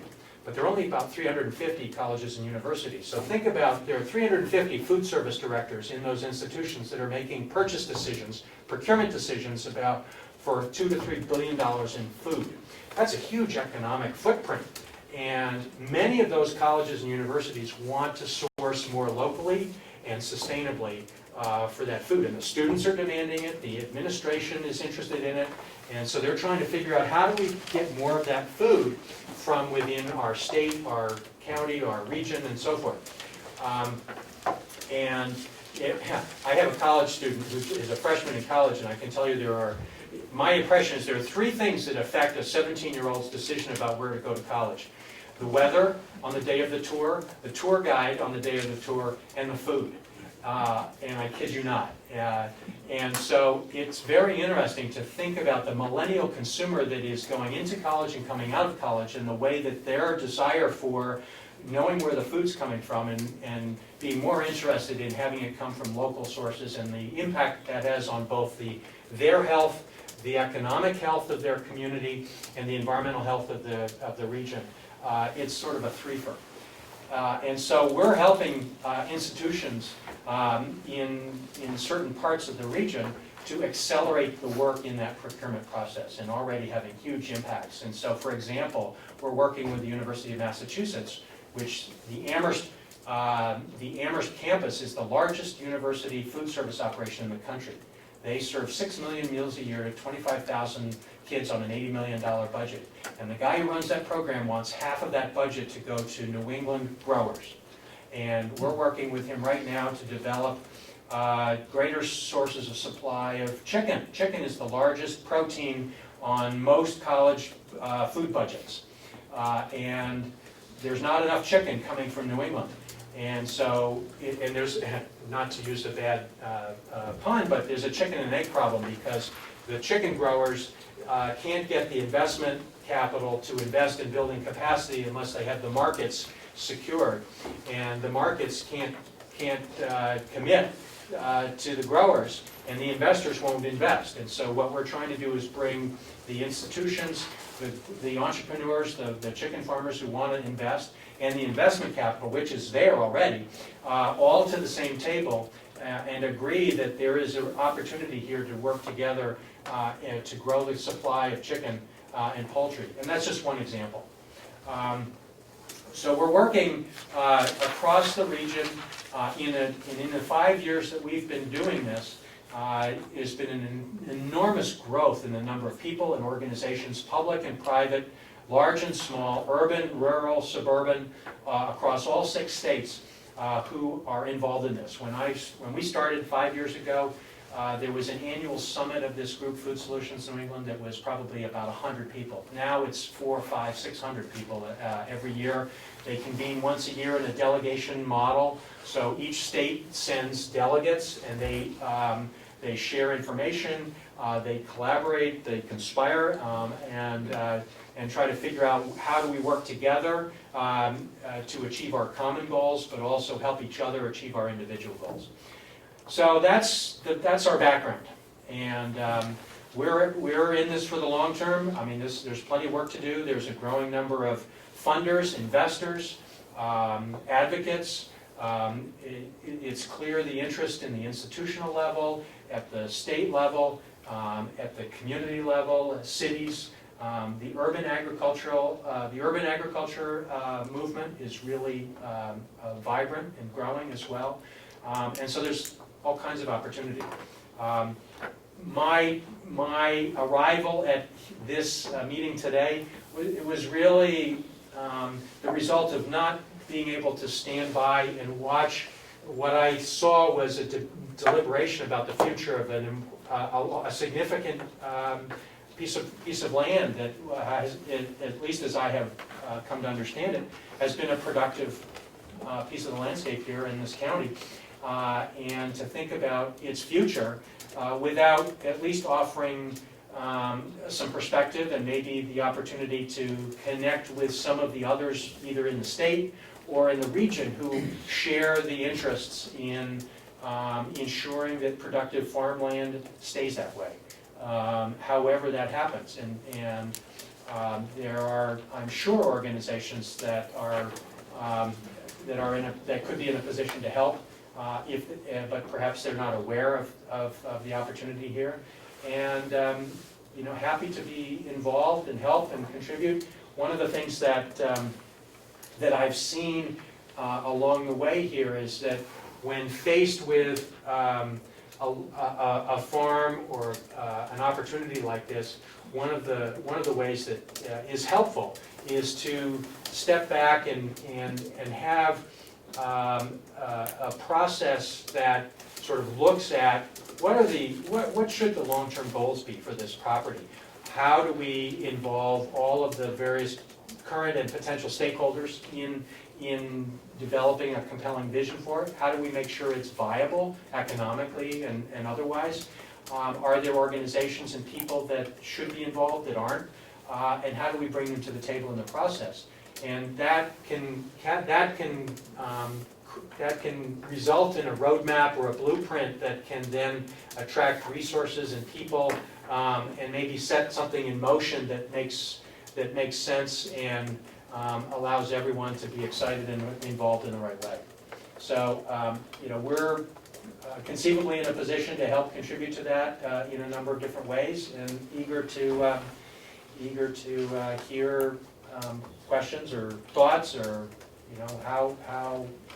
I mean, I'm sure I don't know a lot about the history, and because I'm to be honest, it's what I've read in the paper from afar, and eager to learn and listen and help if I can. So thank you. Is the major purpose of your foundation more of an organizational versus funding? We try to marshal any and all resources we can to move these priorities and this interest forward. So we make grants, we make investments, we spend time. I mean, the few people that we have, in our office, we will spend time interacting in a number of different ways. We'll serve as a convener, so we can, we work in a lot of different settings, so we can bring other funders to the table, we can bring other investors to the table, we can bring other organizations and people to the table, we can bring people together across regions who might be counterparts doing the same thing somewhere else. Yes, yes, and yes. Okay, go ahead. Andy, I'm not sure how to ask this question, but when you're funding a project, it sounds as if you're more of an organizational overhead view of things. Do you fund individual specific projects at a facility? Yes. Yes. And what is the breadth of that? I mean, from building buildings or to paying for seeds, or? I'll just give you a range of examples. You may have read or heard about in the past year, the opening of the Boston Public Market at downtown Boston. We were the principal lead investor and funder of that, and that was involved. I spent probably half my time for 3 years, not only helping to ensure that the leadership was in place, but the business plan was sound, that the board leadership was in place. I helped recruit board members. And we made financial commitments, and then I spent a lot of time on the road soliciting grants from others. The Boston Public Market is the first year-round indoor market that allows growers and food processors from all over New England to have access to Boston consumers. If you ask almost any farmer across New England, as I have wherever I've gone, if you could have one retail location anywhere in New England, where would it be? And they would say downtown Boston. And I'm happy to say that almost all of the vendors, and there are about 40 of them now, who've been in the market since last July, many of them have grown, are expanding their acreage, expanding their staff. So there's huge economic advance. They've I think more than quadrupled their original economic forecasts. So that's one example of a bricks and mortar style project that we were involved in. We've helped create demonstration and education kitchens in places like the YMCA to help create better connections between healthy eating, healthy cooking, healthy growing, and young people, or people in communities who don't have access to healthy food. We have worked with schools to create better food options. So we're working with the city of Chicopee in western Massachusetts, the entire school system, to help connect them with all of the farmers in the Pioneer Valley up and down the Connecticut River, and so that there's better food options coming into the schools. And a lot of that has been about training. It's been about having staff on board who can create menus that are more seasonally focused on what's available locally, and creating relationships with local farmers who are willing to work with them, and processors and all of the intermediaries. And as I said, we're working with colleges and universities. Some of that involves changing the food service providers. A lot of it is staffing. It's less about bricks and mortar, but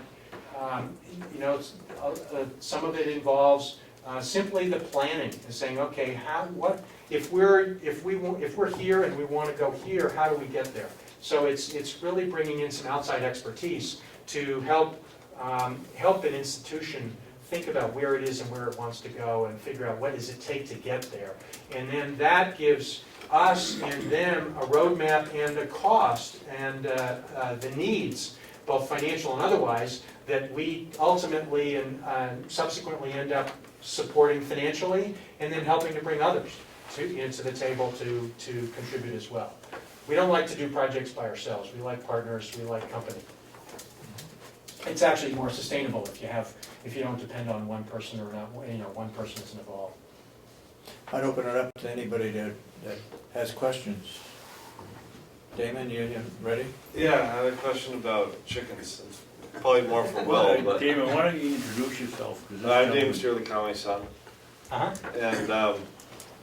And you talked about the need for poultry, and I'm wondering if we ever looked at poultry at the county farm. They haven't at this point. No. Kind of neat. UMass Amherst, they have 25,000 students, and they consume 1 million pounds of chicken a year. Wow. I can almost guarantee you that it's going to be the largest budget line item for protein on any university budget. And the vegetables and produce are one thing, but you got to have protein. And in New England, it's going to be poultry or it's going to be seafood. Beef is more problematic for a variety of reasons, but the chicken is the least expensive. And interestingly, with the decline in dairy farms, or the history with the decline in dairy farms in this region, in order to stem that tide, many dairy farmers would diversify by adding, at least initially, turkeys, because turkeys is a seasonal business, and you can say, okay, well, I can do turkeys, and that's a profitable thing that I can augment my declining dairy income. But what you end up having is a lot of dedicated infrastructure that supports your turkeys, which is empty for most of the year. And so you start with turkeys, and you realize that adding chickens is the next best step. So, for example, there's a chicken farm in northern Vermont called Misty Knoll, and they produce about 350,000 chickens a year and about 30,000 turkeys. And that's large for this region, but tiny compared to the large chicken farms, industrial chicken farms elsewhere in the country. Can I just ask one more? Go ahead. This is kind of personal curiosity. Hey, if I'm not a farmer, but let's say I wanted to invest, like how does that work? Invest in... Did you say there was sort of investment opportunities in this? Well, there are institutional investors, so there are people that are directing investment funds and want to invest in local food opportunities. So there are food businesses, there are food business incubators popping up all over the region, and some of them have online funding opportunities, and so there are a range of large and small, and I can certainly give you some information offline. Go ahead, Representative. Thank you. Glenn Cordelli, and I'm a part of a subcommittee that's talking about exploring ideas and the concept of a learning center based on the property here. And you mentioned UMass. I'm very familiar with UMass Amherst. And I think I've read that they have set up learning center at their campus and maybe multiple locations in the area. Could you talk about what they're doing a little bit from what you know? Certainly. Well, I can tell you that food and agriculture majors at UMass Amherst are the fastest growing majors on campus. So the interest in this subject, broadly from an academic standpoint, has probably never been greater in recent times. And it also is helpful to remember that UMass and UNH and a number of others in the region are these land-grant universities. This is their historic commitment, and so there's a nice synergy there. So they've been obviously involved in the learning and the education as well as the research side of this for a long, long time. And while our focus and relationship with UMass Amherst is not on the academic side at this point in time, it's really on how do we help leverage the economic clout that they have in their procurement for food, and that's the initial one. But obviously the additional benefit is that of the academic involvement of the students and the faculty in sustainable food systems, food policy, and agricultural endeavors and enterprise. And so that part of it really hasn't developed for us, and so I can't speak in detail about what they're doing. I know there's a lot of things going on, and with the other colleges in that same area, it's a similar but much smaller experience. So, and I know in Maine and in Vermont and in Rhode Island, a lot of the universities are beginning to make this connection between the economic and the footprint that they represent in terms of economic and financial procurement, and the desire and the demand of the students, both from the standpoint of their as a consumer, but also in a learning environment from an academic purpose. Go ahead, Representative. If I could. Mark McConkey, I'm a fellow representative on the same committee and live in Freedom down the road. The county is rich in land and forest. I know, depending on what number you look at, 500-700 acres.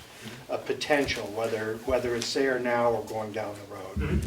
Have you worked with groups, co-ops, or helped form co-ops in assessing what the land potential is now with development and nurturing, what it can yield going forward, and then putting in place small groups of people or farmers that can't afford their own land right now but could become part of this?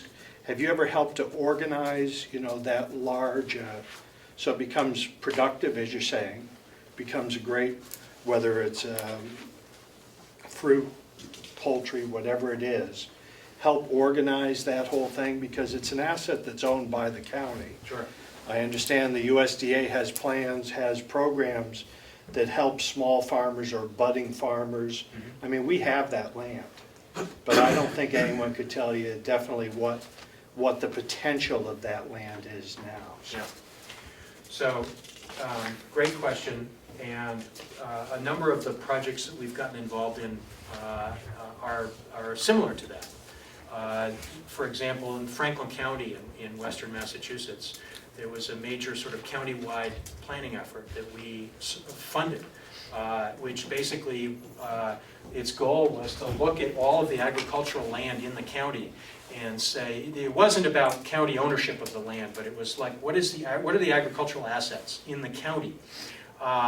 What should the county be thinking about in terms of the planning for enhancing and supporting its agricultural sector as a producing county, because Franklin County is sort of a net producer, whereas Hampden County to the south is where all the people are. But in many ways, the Franklin County Regional Council of Governments provides the planning assistance to each of the towns within the county to help understand how to take advantage of the potential and the opportunities of the farmland in those communities. So that's sort of at a planning level. But at the same time, we've worked with organizations that own farmland that don't really understand its potential. And so trying to understand, does the organization that owns the land, do they want to continue to own it and be the steward of it, and then let other people or organizations develop relationships in terms of providing access to farmers who want to either get into farming or who want to expand their land holdings in some way? Do you want to get involved in the actual production of food directly? Are there other opportunities where you can develop that potential? And part of this really, there's a whole series of endless questions which can take you in any number of directions.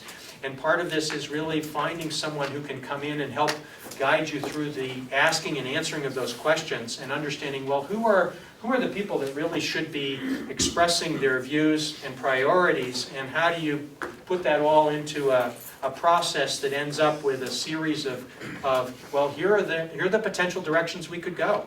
Does the county want to continue to own it and be the ultimate owner forever, and find a partner that's willing to take on the management burden, shall we say, of saying, okay, there needs to be someone who shares the goals of the county, but is willing to go out and raise money and attract people and according to a set of priorities, whether it's, a huge opportunity would be if there's a lot of land here that could be developed for productive agricultural use, maybe trying to attract farmers and people that really want to develop those opportunities is the work and the opportunity.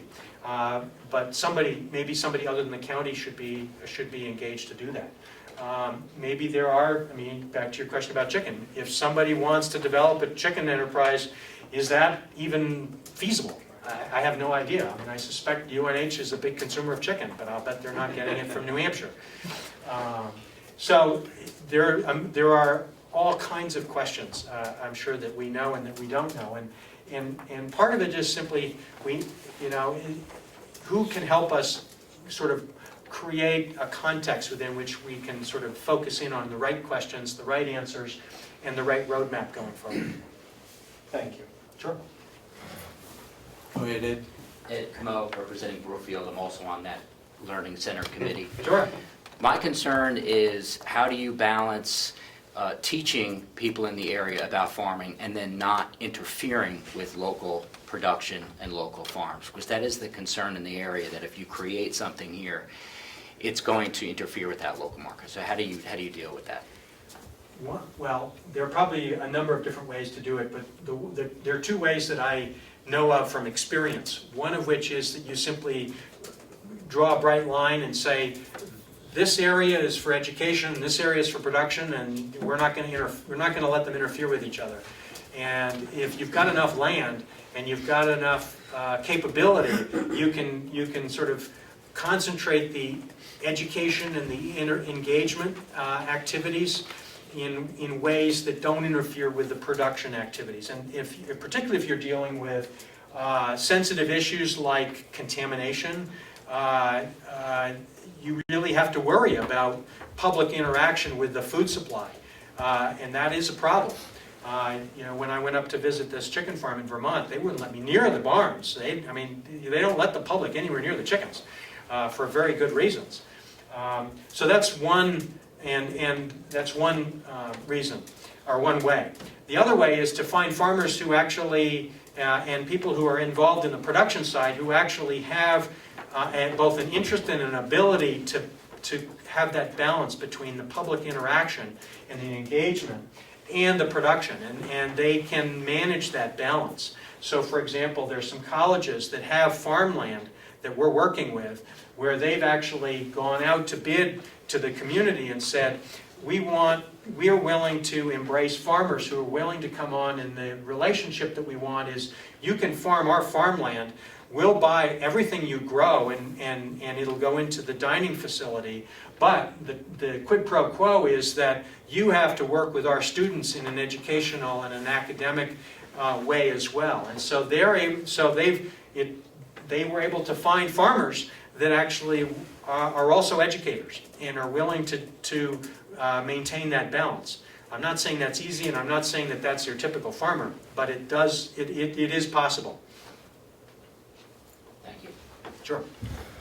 I just wanted to ask about sort of the merger of, private and government entities. Mm-hmm. And do people look at that with suspicion, like say Farmer Joe uses the county land? People think, well, County Joe, Farmer Joe has a sweetheart deal with the commissioners, and then look at them askance because they feel like there's some, the government's giving somebody an advantage over somebody else on their own private land. Well, I think it's important to have a process that's transparent and that is fair and gives everyone an opportunity to be involved that wants to be involved, and so that there is a decision process that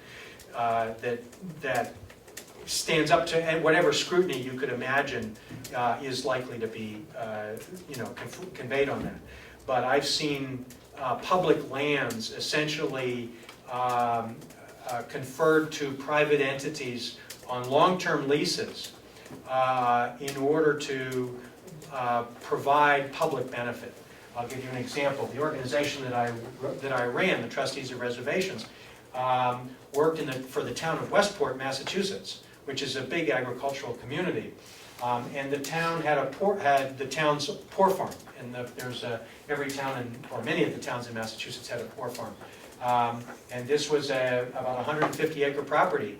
And long story short, the town entered into a 99-year lease with the Trustees of Reservations, which is a private entity, to manage the farm for the town's benefit. And so they manage, they're growing food, they have a community-supported agriculture, they're providing food to the local food pantries, they're engaging the local population in terms of summer interns and employment, and a number of other benefits. And that had to stand scrutiny with the town. It also had to stand up to scrutiny from the state, because any long-term contract relationship like that actually has to be approved by the state legislature. I don't know how that works in New Hampshire, but that's the way it works in Massachusetts.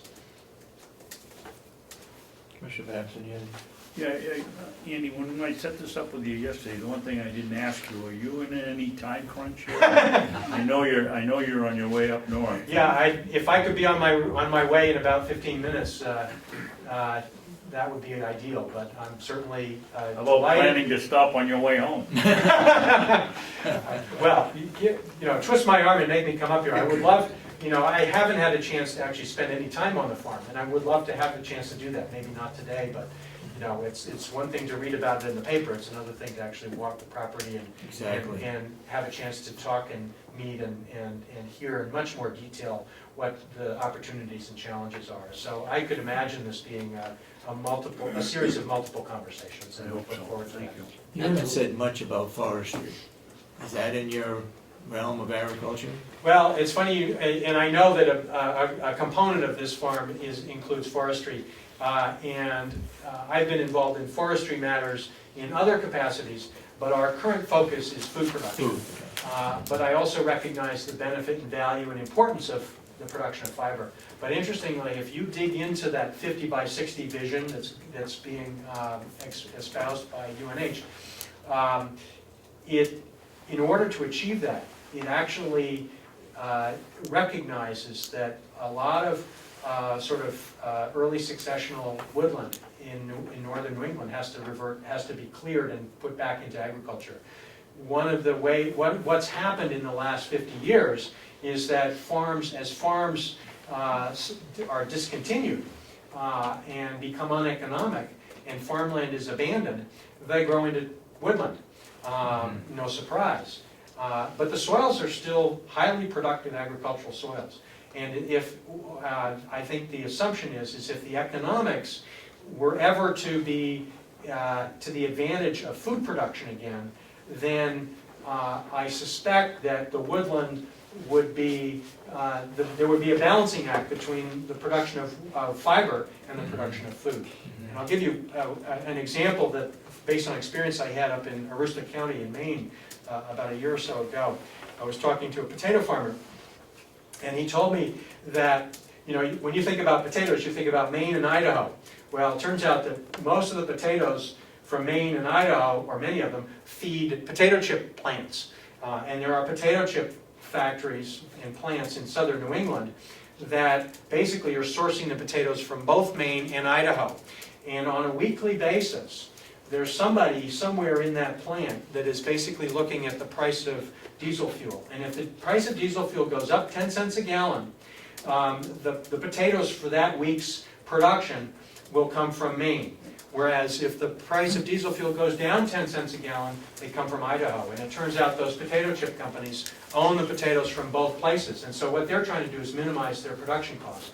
And so that gives you a sense of the relationship between the cost of transportation and where the potatoes are coming from.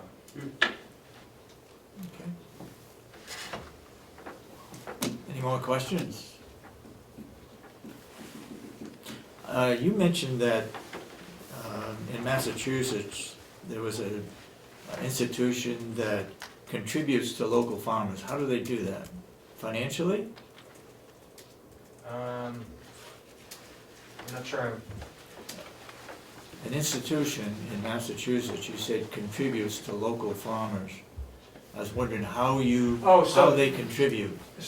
I think I was placing saying orders, the institutions want to buy food from local farmers. So there are a number of barriers for farmers to actually be able to provide food provide for local institutions. One is most of the farms are pretty small. Most of the institutions are pretty big.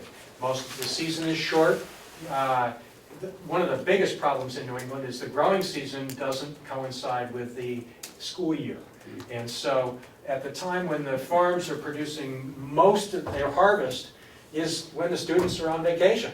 That doesn't work very well. Right. So one of the problems that you have to overcome is, well, how do you take all of the productive food that's coming off the farms in New England and make it available during the school year?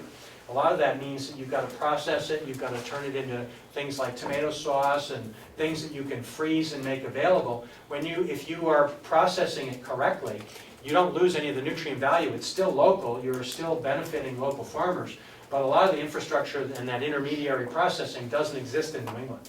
And if the institutions, the colleges and universities or the hospitals or whomever, express an interest and are willing to work with farmers and processors, they can be part of helping to rebuild that infrastructure. So that's how they're contributing to the local farmers. But there are some farmers in western Massachusetts that are pretty large, and they figured out how to do this, and they're working with all of their neighbors and other farmers, and they're aggregating, and they're saying, okay, how do I provide X product to UMass at their scale all year round? Or how do I work to provide it, extend my season in a way that I can, be a meaningful partner with that institution. What about organic farming? Well, one of the questions that I'm often asked is what's better, organic or local? And it's a Not the debate. same. Pardon? It's not the same. It's definitely not the same, and I would choose local any day of the week over organic, because it's better to have a relationship with the person that's growing your food than buying something that's organic from thousands of miles away. And there are a lot of reasons why you might be doing 90% of the organic practices, but there's some small piece of that organic requirement, certified organic requirement, that just doesn't make sense for that farmer or that area or this region. But if you have the relationship with the farmer, then you get to understand and appreciate what's unique about that farm condition. And so for us, it's much better for consumers to have relationships with their local growers than it is to, but for a lot of people that's not possible. So organic becomes sort of the seal of approval, if you will, to say, okay, well, if I can't have a relationship with the person who's growing my food, I'll buy organic and know that I get most of the way there. Okay. You said that several states in New England have a plan, and how is that approved? Or who approves that plan? So in the case of Massachusetts, which happened just recently, the plan, there was a state food policy council, and they had funding from us and other sources to engage a consultant and a team of experts and a committee to oversee a planning effort that was conducted through the state ag commissioner. And the plan was vetted and had opportunities for public comment, so it went through public scrutiny, public process, and then the policy council and the state ag commissioner approved it. I don't think it was approved by the state legislature in that case, but it's been embraced by the commissioner, and it is now in the process of transitioning to implementation. I'm not exactly sure how it happened in Rhode Island and in Vermont, but I suspect something similar. I know that the ag commissioners are deeply involved in all cases in these planning efforts. Carroll County back in the 1900s was 86% open land. Now it's just the opposite. And at that time, a lot of sheep were raised, especially in Sandwich, that were driven to the Boston market. I'm not sure that sheep is the way to go, but I would say also that there is a processing plant right here in Ossipee for chickens, correct? Yes. Is it USDA approved? I don't believe so. I know it is not. It's not. But they raise turkeys and, So it's for the local yeah, market. and they do, yeah, the local, they can process, what is it, 1,000 chickens a day before they have to be, the new law, before they have to be FDA approved. Right.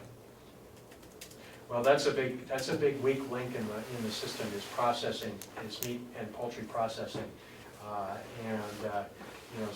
vast majority of the animal proteins have to be processed outside of New England and then shipped back. And so part of the opportunity is, that's a big business opportunity. It's almost like our wood industry. Yeah. A lot of it goes up to Canada, And they they process it and bring it back. It comes right back. To give you an idea, Randy, 5 years ago, 6 years ago, there was one federally approved slaughterhouse here in New Hampshire, and it was right basically downtown Manchester. Yeah. Today we have 5. I called to get a slot for hopefully November. The first open date I could get was in February. And that's how this grow your own local food thing has, it's just grown exponentially. And we have this land here, and it just seems a shame to me that we're not using it, or we could be using it better. Well, the story is the same in Massachusetts. There are 2 slaughterhouses in Massachusetts. One of them burned down a couple of years ago, and thankfully has been rebuilt, but we're involved in an effort to put a new slaughterhouse in southeastern Massachusetts, because for many farmers, I'm sure this is true up here as well, who might have a couple of head of cattle, processing that cow is the difference between being in the black and being in the red in terms of their revenue. And if you can't process it locally, it's not feasible. Mhm. And so having access to a slaughterhouse on a reliable basis is absolutely fundamentally important to the local farm economy. But I would imagine that a process that would open this farm and all of the opportunities up to it and say, there are a lot of entrepreneurial interests in New Hampshire and beyond who understand the need and the opportunity and say, but the biggest challenge to overcome is access to land. You have the land, but maybe you don't have the entrepreneurs or the organizations or the people who want to connect the dots between these growers and these consumers. You're in many ways halfway between the northern New England producing region and the southern New England consuming region. And it's not to say that you don't have consumers in this region as well, but if you've got a big land base that has the flexibility and the willingness and the opportunity to respond to these forces and these opportunities, it could be really interesting. I constantly run into challenges which are land challenges. The access to the land is expensive. New young farmers can't afford it, can't access it. And so organizations, agencies, public and private, that have land that's underutilized are sitting in a very interesting place to provide for that opportunity. And the question is, how do you do it in a mission-focused, responsible way, in a financially responsible way that makes sense for everybody involved? Why has Massachusetts done such a better job preserving land than we have? Probably because there's less of it down there. No, you go to Western Mass and the towns out there west of the river have done a great job preserving open space. Is that something you get involved with, or is that for the land preservation trust? Well, we're not as involved. I'm not as involved in land preservation as much anymore. But I certainly have a lot of the pre-existing relationships from that time. One of the things that's interesting is that, and to your point, it's like typically the more populated an area, the more the sense of urgency of the preservation. And so in eastern Massachusetts, there's a sense that every acre should be preserved, relatively speaking. Whereas in western Massachusetts, doesn't relate as much to here, but there's a sense that there's plenty of land. Why do we need to worry about preserving land? So it's sort of on a relative basis. But I also think there are probably cultural and political and historical distinctions between the states that explain the differences in terms of the focus and progress and outcomes in terms of land preservation. How can you or your foundation help us find out what the potential is for our property? Well, I think we're prepared to, in some way, support an effort to conduct, and I'm making some assumptions here. The big assumption is that you have time. But assuming you have time, I think it would be really important to have some level of assessment of the land and what the variety, in the context of what's going on, not only in the state but in the whole region, and to bring enough stakeholders or potential stakeholders into this process to both become aware of and contribute their perspective in understanding, so that you can make an informed decision about Well, here is a variety of different options that we could choose from. Do we want to continue to own it and be the landlord and manage relationships with potential tenants? Do we want to have somebody else do all of that complicated, messy work? Or are there other options? And what kinds of different land uses are compatible with our interests and priorities or not? What are the potential roadmaps? And so I could see, I'm just going to throw some dates out, some time periods out here. I could see say a 6 to 12 month process that would result in a roadmap, a plan, a feasibility, a financial feasibility, what it would mean for you as the owner, what it would mean for others as partners, what it would require. That could be a study that we could help support, financially and otherwise. Okay. Here's my card. Questions? Go ahead, Ed. There's a groundswell of the product of hemp. Mm-hmm. And I was wondering if Massachusetts has, grappled with the problem with the federal government and hemp production, because many people in this area are eager to start businesses around hemp and the hemp products that it provides.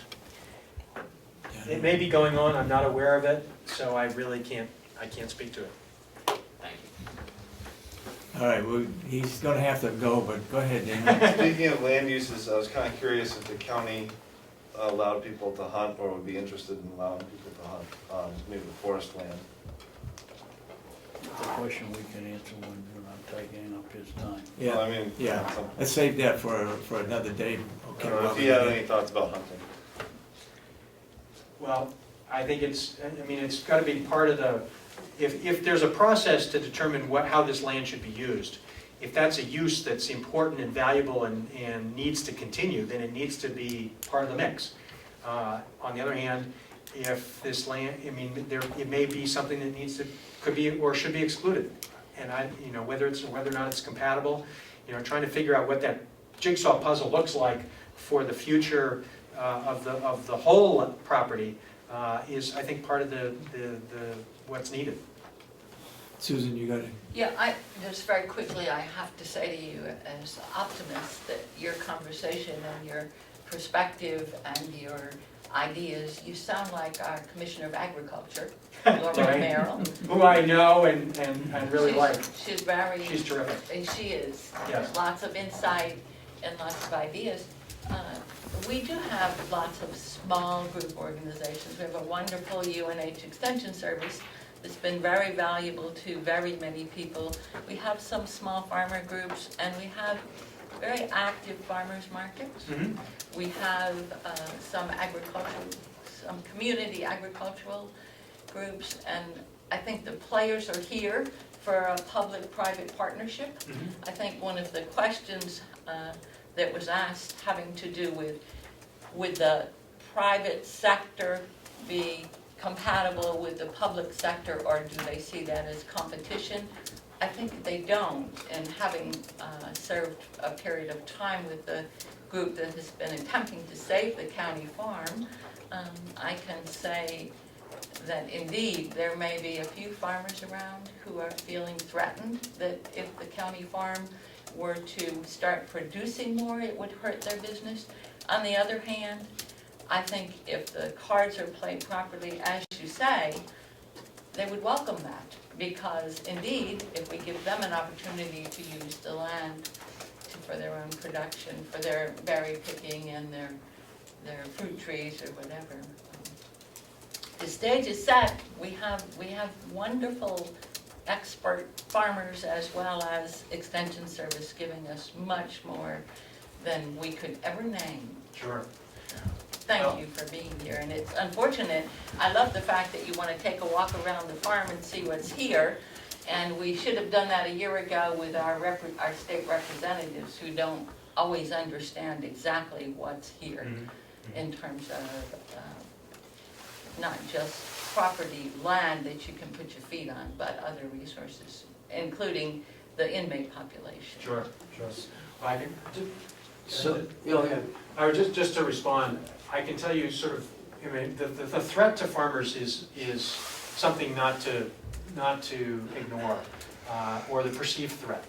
On a macro basis, the demand for local food is much greater than the supply right now. The challenge is, how do you connect local growers to that demand? And so there's an opportunity to raise the tide and lift the boats of all of the farmers who might feel threatened by other local growers. But right now, there's much more demand than supply. And so I think that's a really important sort of big picture thing to consider. The other thing that I didn't mention, which I should, is that season extension and greenhouse operations for food production is expanding significantly right now. I was in a startup business in central Massachusetts just a few days ago that is putting in an enormous hydroponic greenhouse that's going to grow salad greens, which is the most profitable food item. There's a $100 million market for Boston alone in salad greens, 99% of which comes from California. And the greenhouse technology now can profitably produce that here, year-round.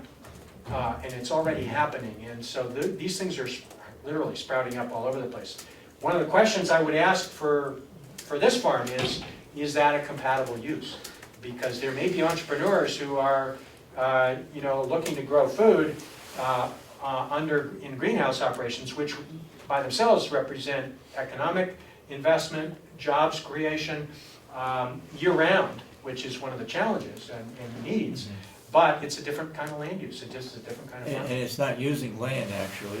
I mean, you could put a greenhouse up almost any place. Right. You're not depending on the soils because they're using artificial mix So you can or find a the solution. most degraded part of the farm and put it there. Maybe it's on the farm dump. Right. Just stop you Representative real quick, McConkey. Andy, thank you for reaching out. You're a breath of fresh air. I think you and your organization could help pull this together for all of us, and I look forward to hearing and speaking with you again. Thank you. Thank you. so Andy, not to hold you up any longer, if you can just reach out to me and We'll be in touch. I'll get you set up for like a tour and, We'll plan on that the next trip up. right? Thank you very much. Thank you very Thank you. much for coming. Thanks a lot. Thank you. Thank you. I've been in agriculture for 30 years, and I got a master's degree in planning. I understand what you're saying, and I'm glad to see what's out there for possibility. I'm only gonna be here one more year. Oh, yep. My term is up in. Well, let's just have this conversation. Okay, very good. Thank From you. John from the conservation issues? Yeah, we don't want to talk about that. Son for I just wanted to. Sure. It's beautiful.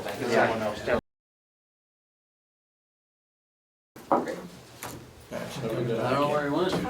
I probably went out with the speaker. Thank you, representatives, for coming. Appreciate it very much.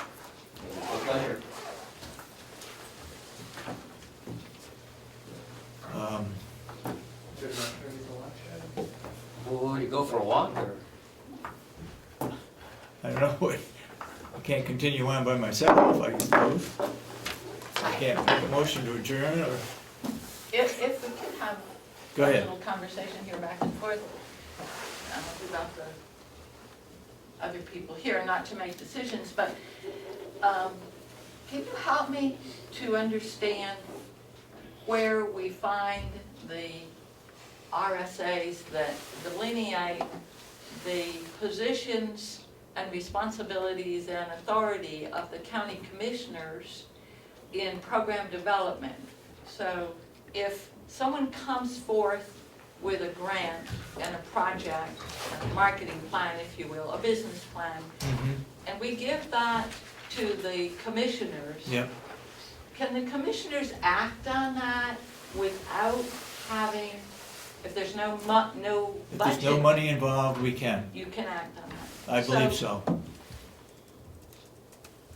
It's conceivable that the county commissioners could implement a project that didn't cost the taxpayers money. So a for example would be, it is my understanding that half of the high tunnel may not be used this next year.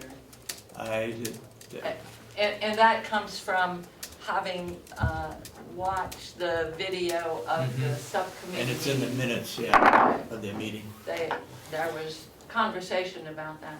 So if half of the high tunnel isn't used, and we have a group of farmers and farmers market people who are interested in seeing that happen, and interested in working with the extension service, and we collect a pot of money and provide that pot of money to Will, or to the farm, or not, and work with volunteers who are maybe master gardeners, or maybe farmers market people, or experienced farmers.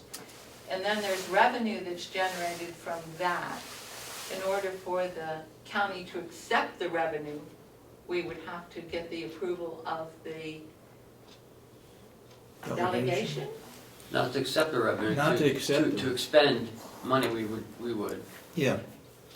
But under RSA 28, Ooh, that's what I need to know. 28 :8D, use of real property, states that the county commissioners approve agreements, but it must be ratified by the county convention.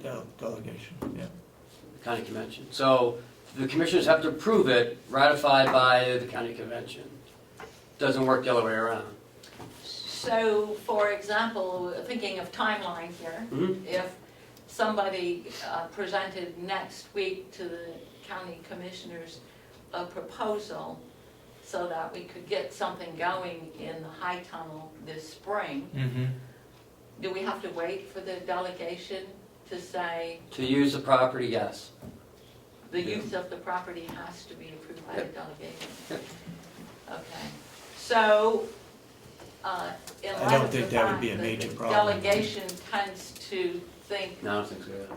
that we should be working with the private sector, it would make sense for us to find the private sector farmers who would be interested in using the high tunnel and then working with the extension service to do that. A copy of the memo of understanding that we have with the extension service, is that available? I have it Yes. downstairs. Okay. My sense is that it may be easier to work with the extension service than it is to work with the county commissioners who need to get the approval of the delegation. Is that a fair thing to say? Well, I'm not sure of that. Olivia, have you got any master gardeners that could come forward if there were donations available that could organize that high tunnel and get it into some kind of production? They have enough experience to do that? Well, I would just say the master gardeners work primarily with home gardeners and backyard gardeners. So if your goal is to do education or outreach to the general public, then we could try to leverage some of our volunteer capacity and have them do activities down there that do education and outreach. But if your goals are to work with commercial growers, then that's not really their purview. That would be my area. So Olivia, tell us about the high tunnel and how do we obtain it and what's the deal with it? 'Cause I've heard. What is the different deal, things. yeah? The county high tunnel was funded through the Carroll County Conservation District, and it was basically an in-kind donation. And so the memorandum of understanding that I have, and I can give you a copy of it, was basically during the construction phase of it. And then once it was constructed, it's basically a gift, so we can do as we want with it. The grant was funded to do education, demonstration, and outreach, not necessarily production or anything of that sort. Mostly as a demonstration for, whatever the needs may be. So whose is it? It's slightly unclear to me. I think it was a gift to the county, and I mean, you can maybe read the grant and. I'd like to see a copy Sure, of that. sure. Also, those high tunnels are given out to individuals, private individuals, to grow crops in them to be harvested. I know there's one in Eaton, for example. Well, we may be in a different situation here. Yes, Where well, we're those government, tunnels- we had to come up with a, Thanks. The second and third page. Those tunnels are provided through the NRCS. Yeah. Ah, that's why. And so the county does not qualify for NRCS funding because of the nature of that it's publicly owned. So that's why this tunnel was not funded through the NRCS Okay. directly. Huh. It was through the county. So I could get one at my house. You could get one, yes, because you are an agricultural producer. You Mhm. could qualify through an NRCS program. And it's a outright grant, no It's cost a involved. cost share program. It is cost sharing? Yes, the NRCS, they're cost sharing. So usually, the farmer, puts up the tunnel and there's some sort of percentage that they get back through Oh. the NRCS. Olivia, my recollection was, and I was just a member of the public at the time that you people approved it, was that you were going to have control of it for the first year, 75% of it, or there was wasn't there some agreement that for your tomato research, you were going to have a percentage of it? We never really set a percentage per se of the space. It was more that the county farm manager and I would discuss kind of what both of our needs are and come to a mutual agreement, and we've done that every year since. It says a county high tunnel would allow the Carroll County field specialist to expand the capacity of applied research at the county farm. She hopes in turn the county farm into true educational research facility open to growers in North County. So, I mean, we provided $2,800 of labor to construct it. So it's the in-kind thing Olivia's talking about. Okay. You had something? As a master gardener, we have a master gardeners meeting May 6th, Yep. Thursday, May 6th. And it might be worthwhile for us to talk at that point about what the master gardeners group might be able to do in the high tunnel. So it would be helpful, seemingly, if the commissioners would do whatever their homework is to find out if we could do that. If the master gardeners could present a proposal to the commissioners and then ask for it to be approved. There's some commissioners meeting the 25th of May with some education meeting. What is that one? 25th of May? No, there- what is that? There's a training here on the 25th. In that training would train, what's Uh, the training for? The training's the New Hampshire Municipal Association. Municipal Association. So the New Hampshire Municipal Association might also be one of those organizations that could be involved in clearing up the responsibility and authority of the commissioners and the delegation. No. No. No? No. Who clears that up? Who clarifies who can do what? I can do that. So Really? I have a letter right here. the RSA, I have a legal opinion. you do have a legal, Mhm. okay, that's great. That's what we're looking for, and I think that legal opinion perhaps should be shared with all of the representatives so that when they come to a subcommittee meeting, they're clear about who can do what, when, how, I think. I want to mention one more thing that I should have mentioned earlier, that there were a number of things that the University of New Hampshire did spend on in the high tunnels, so all the electrical work is paid for by UNH, as well as the electrical components. It was? Yeah, that was bought through UNH, so. So do you want it back? Is that So- what you're saying? Right, so that's something that we own, so if, just to, it's not in that document that I gave you, but, So. sort of muddy, maybe What are you that muddies saying? the water, but just, if the tunnel were to go away or something, that is something that we might take with us if this were to dissolve or something. I'm not saying that is happening or anything, but, Ken, what is our responsibility? You mentioned talking about the gardens and having the food pantry use it. Unless we, you know, it says if we lease it, we're not gonna lease it, we're not gonna expand it. RSA we're not gonna- 28D, use of real property. Yep. No officer or employee of a county may enter into an agreement with any other person for the use of real property owned by the county unless such agreement has been approved by the county commissioners and is ratified by a majority vote of the county convention. Oh, So, yeah, I guess you're right. yes. Okay, That could be right. all right. It doesn't go the other way, it doesn't go the executive committee authorizes the commission. The next meeting of the board is on the 4th of May. But there'll be another 2 commissioners. I won't be here.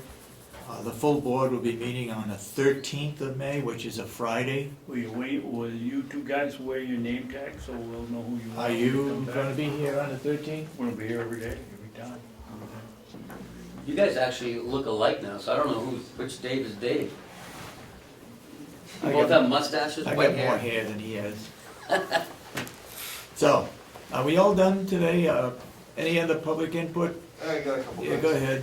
So you guys are gonna consider my idea about hunting? No, Probably Why not. not? not now. You're a fishing man. What are you Well, I getting just into got my hunting hunter now? safety card. Hi? Yeah, I just got my hunter safety card. I might chase some turkeys around. Oh, jeepers. Anyway, so there's that. Oh, that's why you're asking. Yeah, We would When is charge. the turkey season? I have to look it up. It's either Spring? Not it's the, spring, not it's the, spring and fall. the Now you're county's biggest Donald, law now you're breaker, Donald Trump. wildlife You law have to look it breaker cares about when the season is, you know, it's something, that's a subject we ought to bring up. Ask Cheryl when turkey season is. up. Anytime it hits a car? It's a subject we ought to bring up. I've never heard it discussed here What's that? in all the time I've been coming.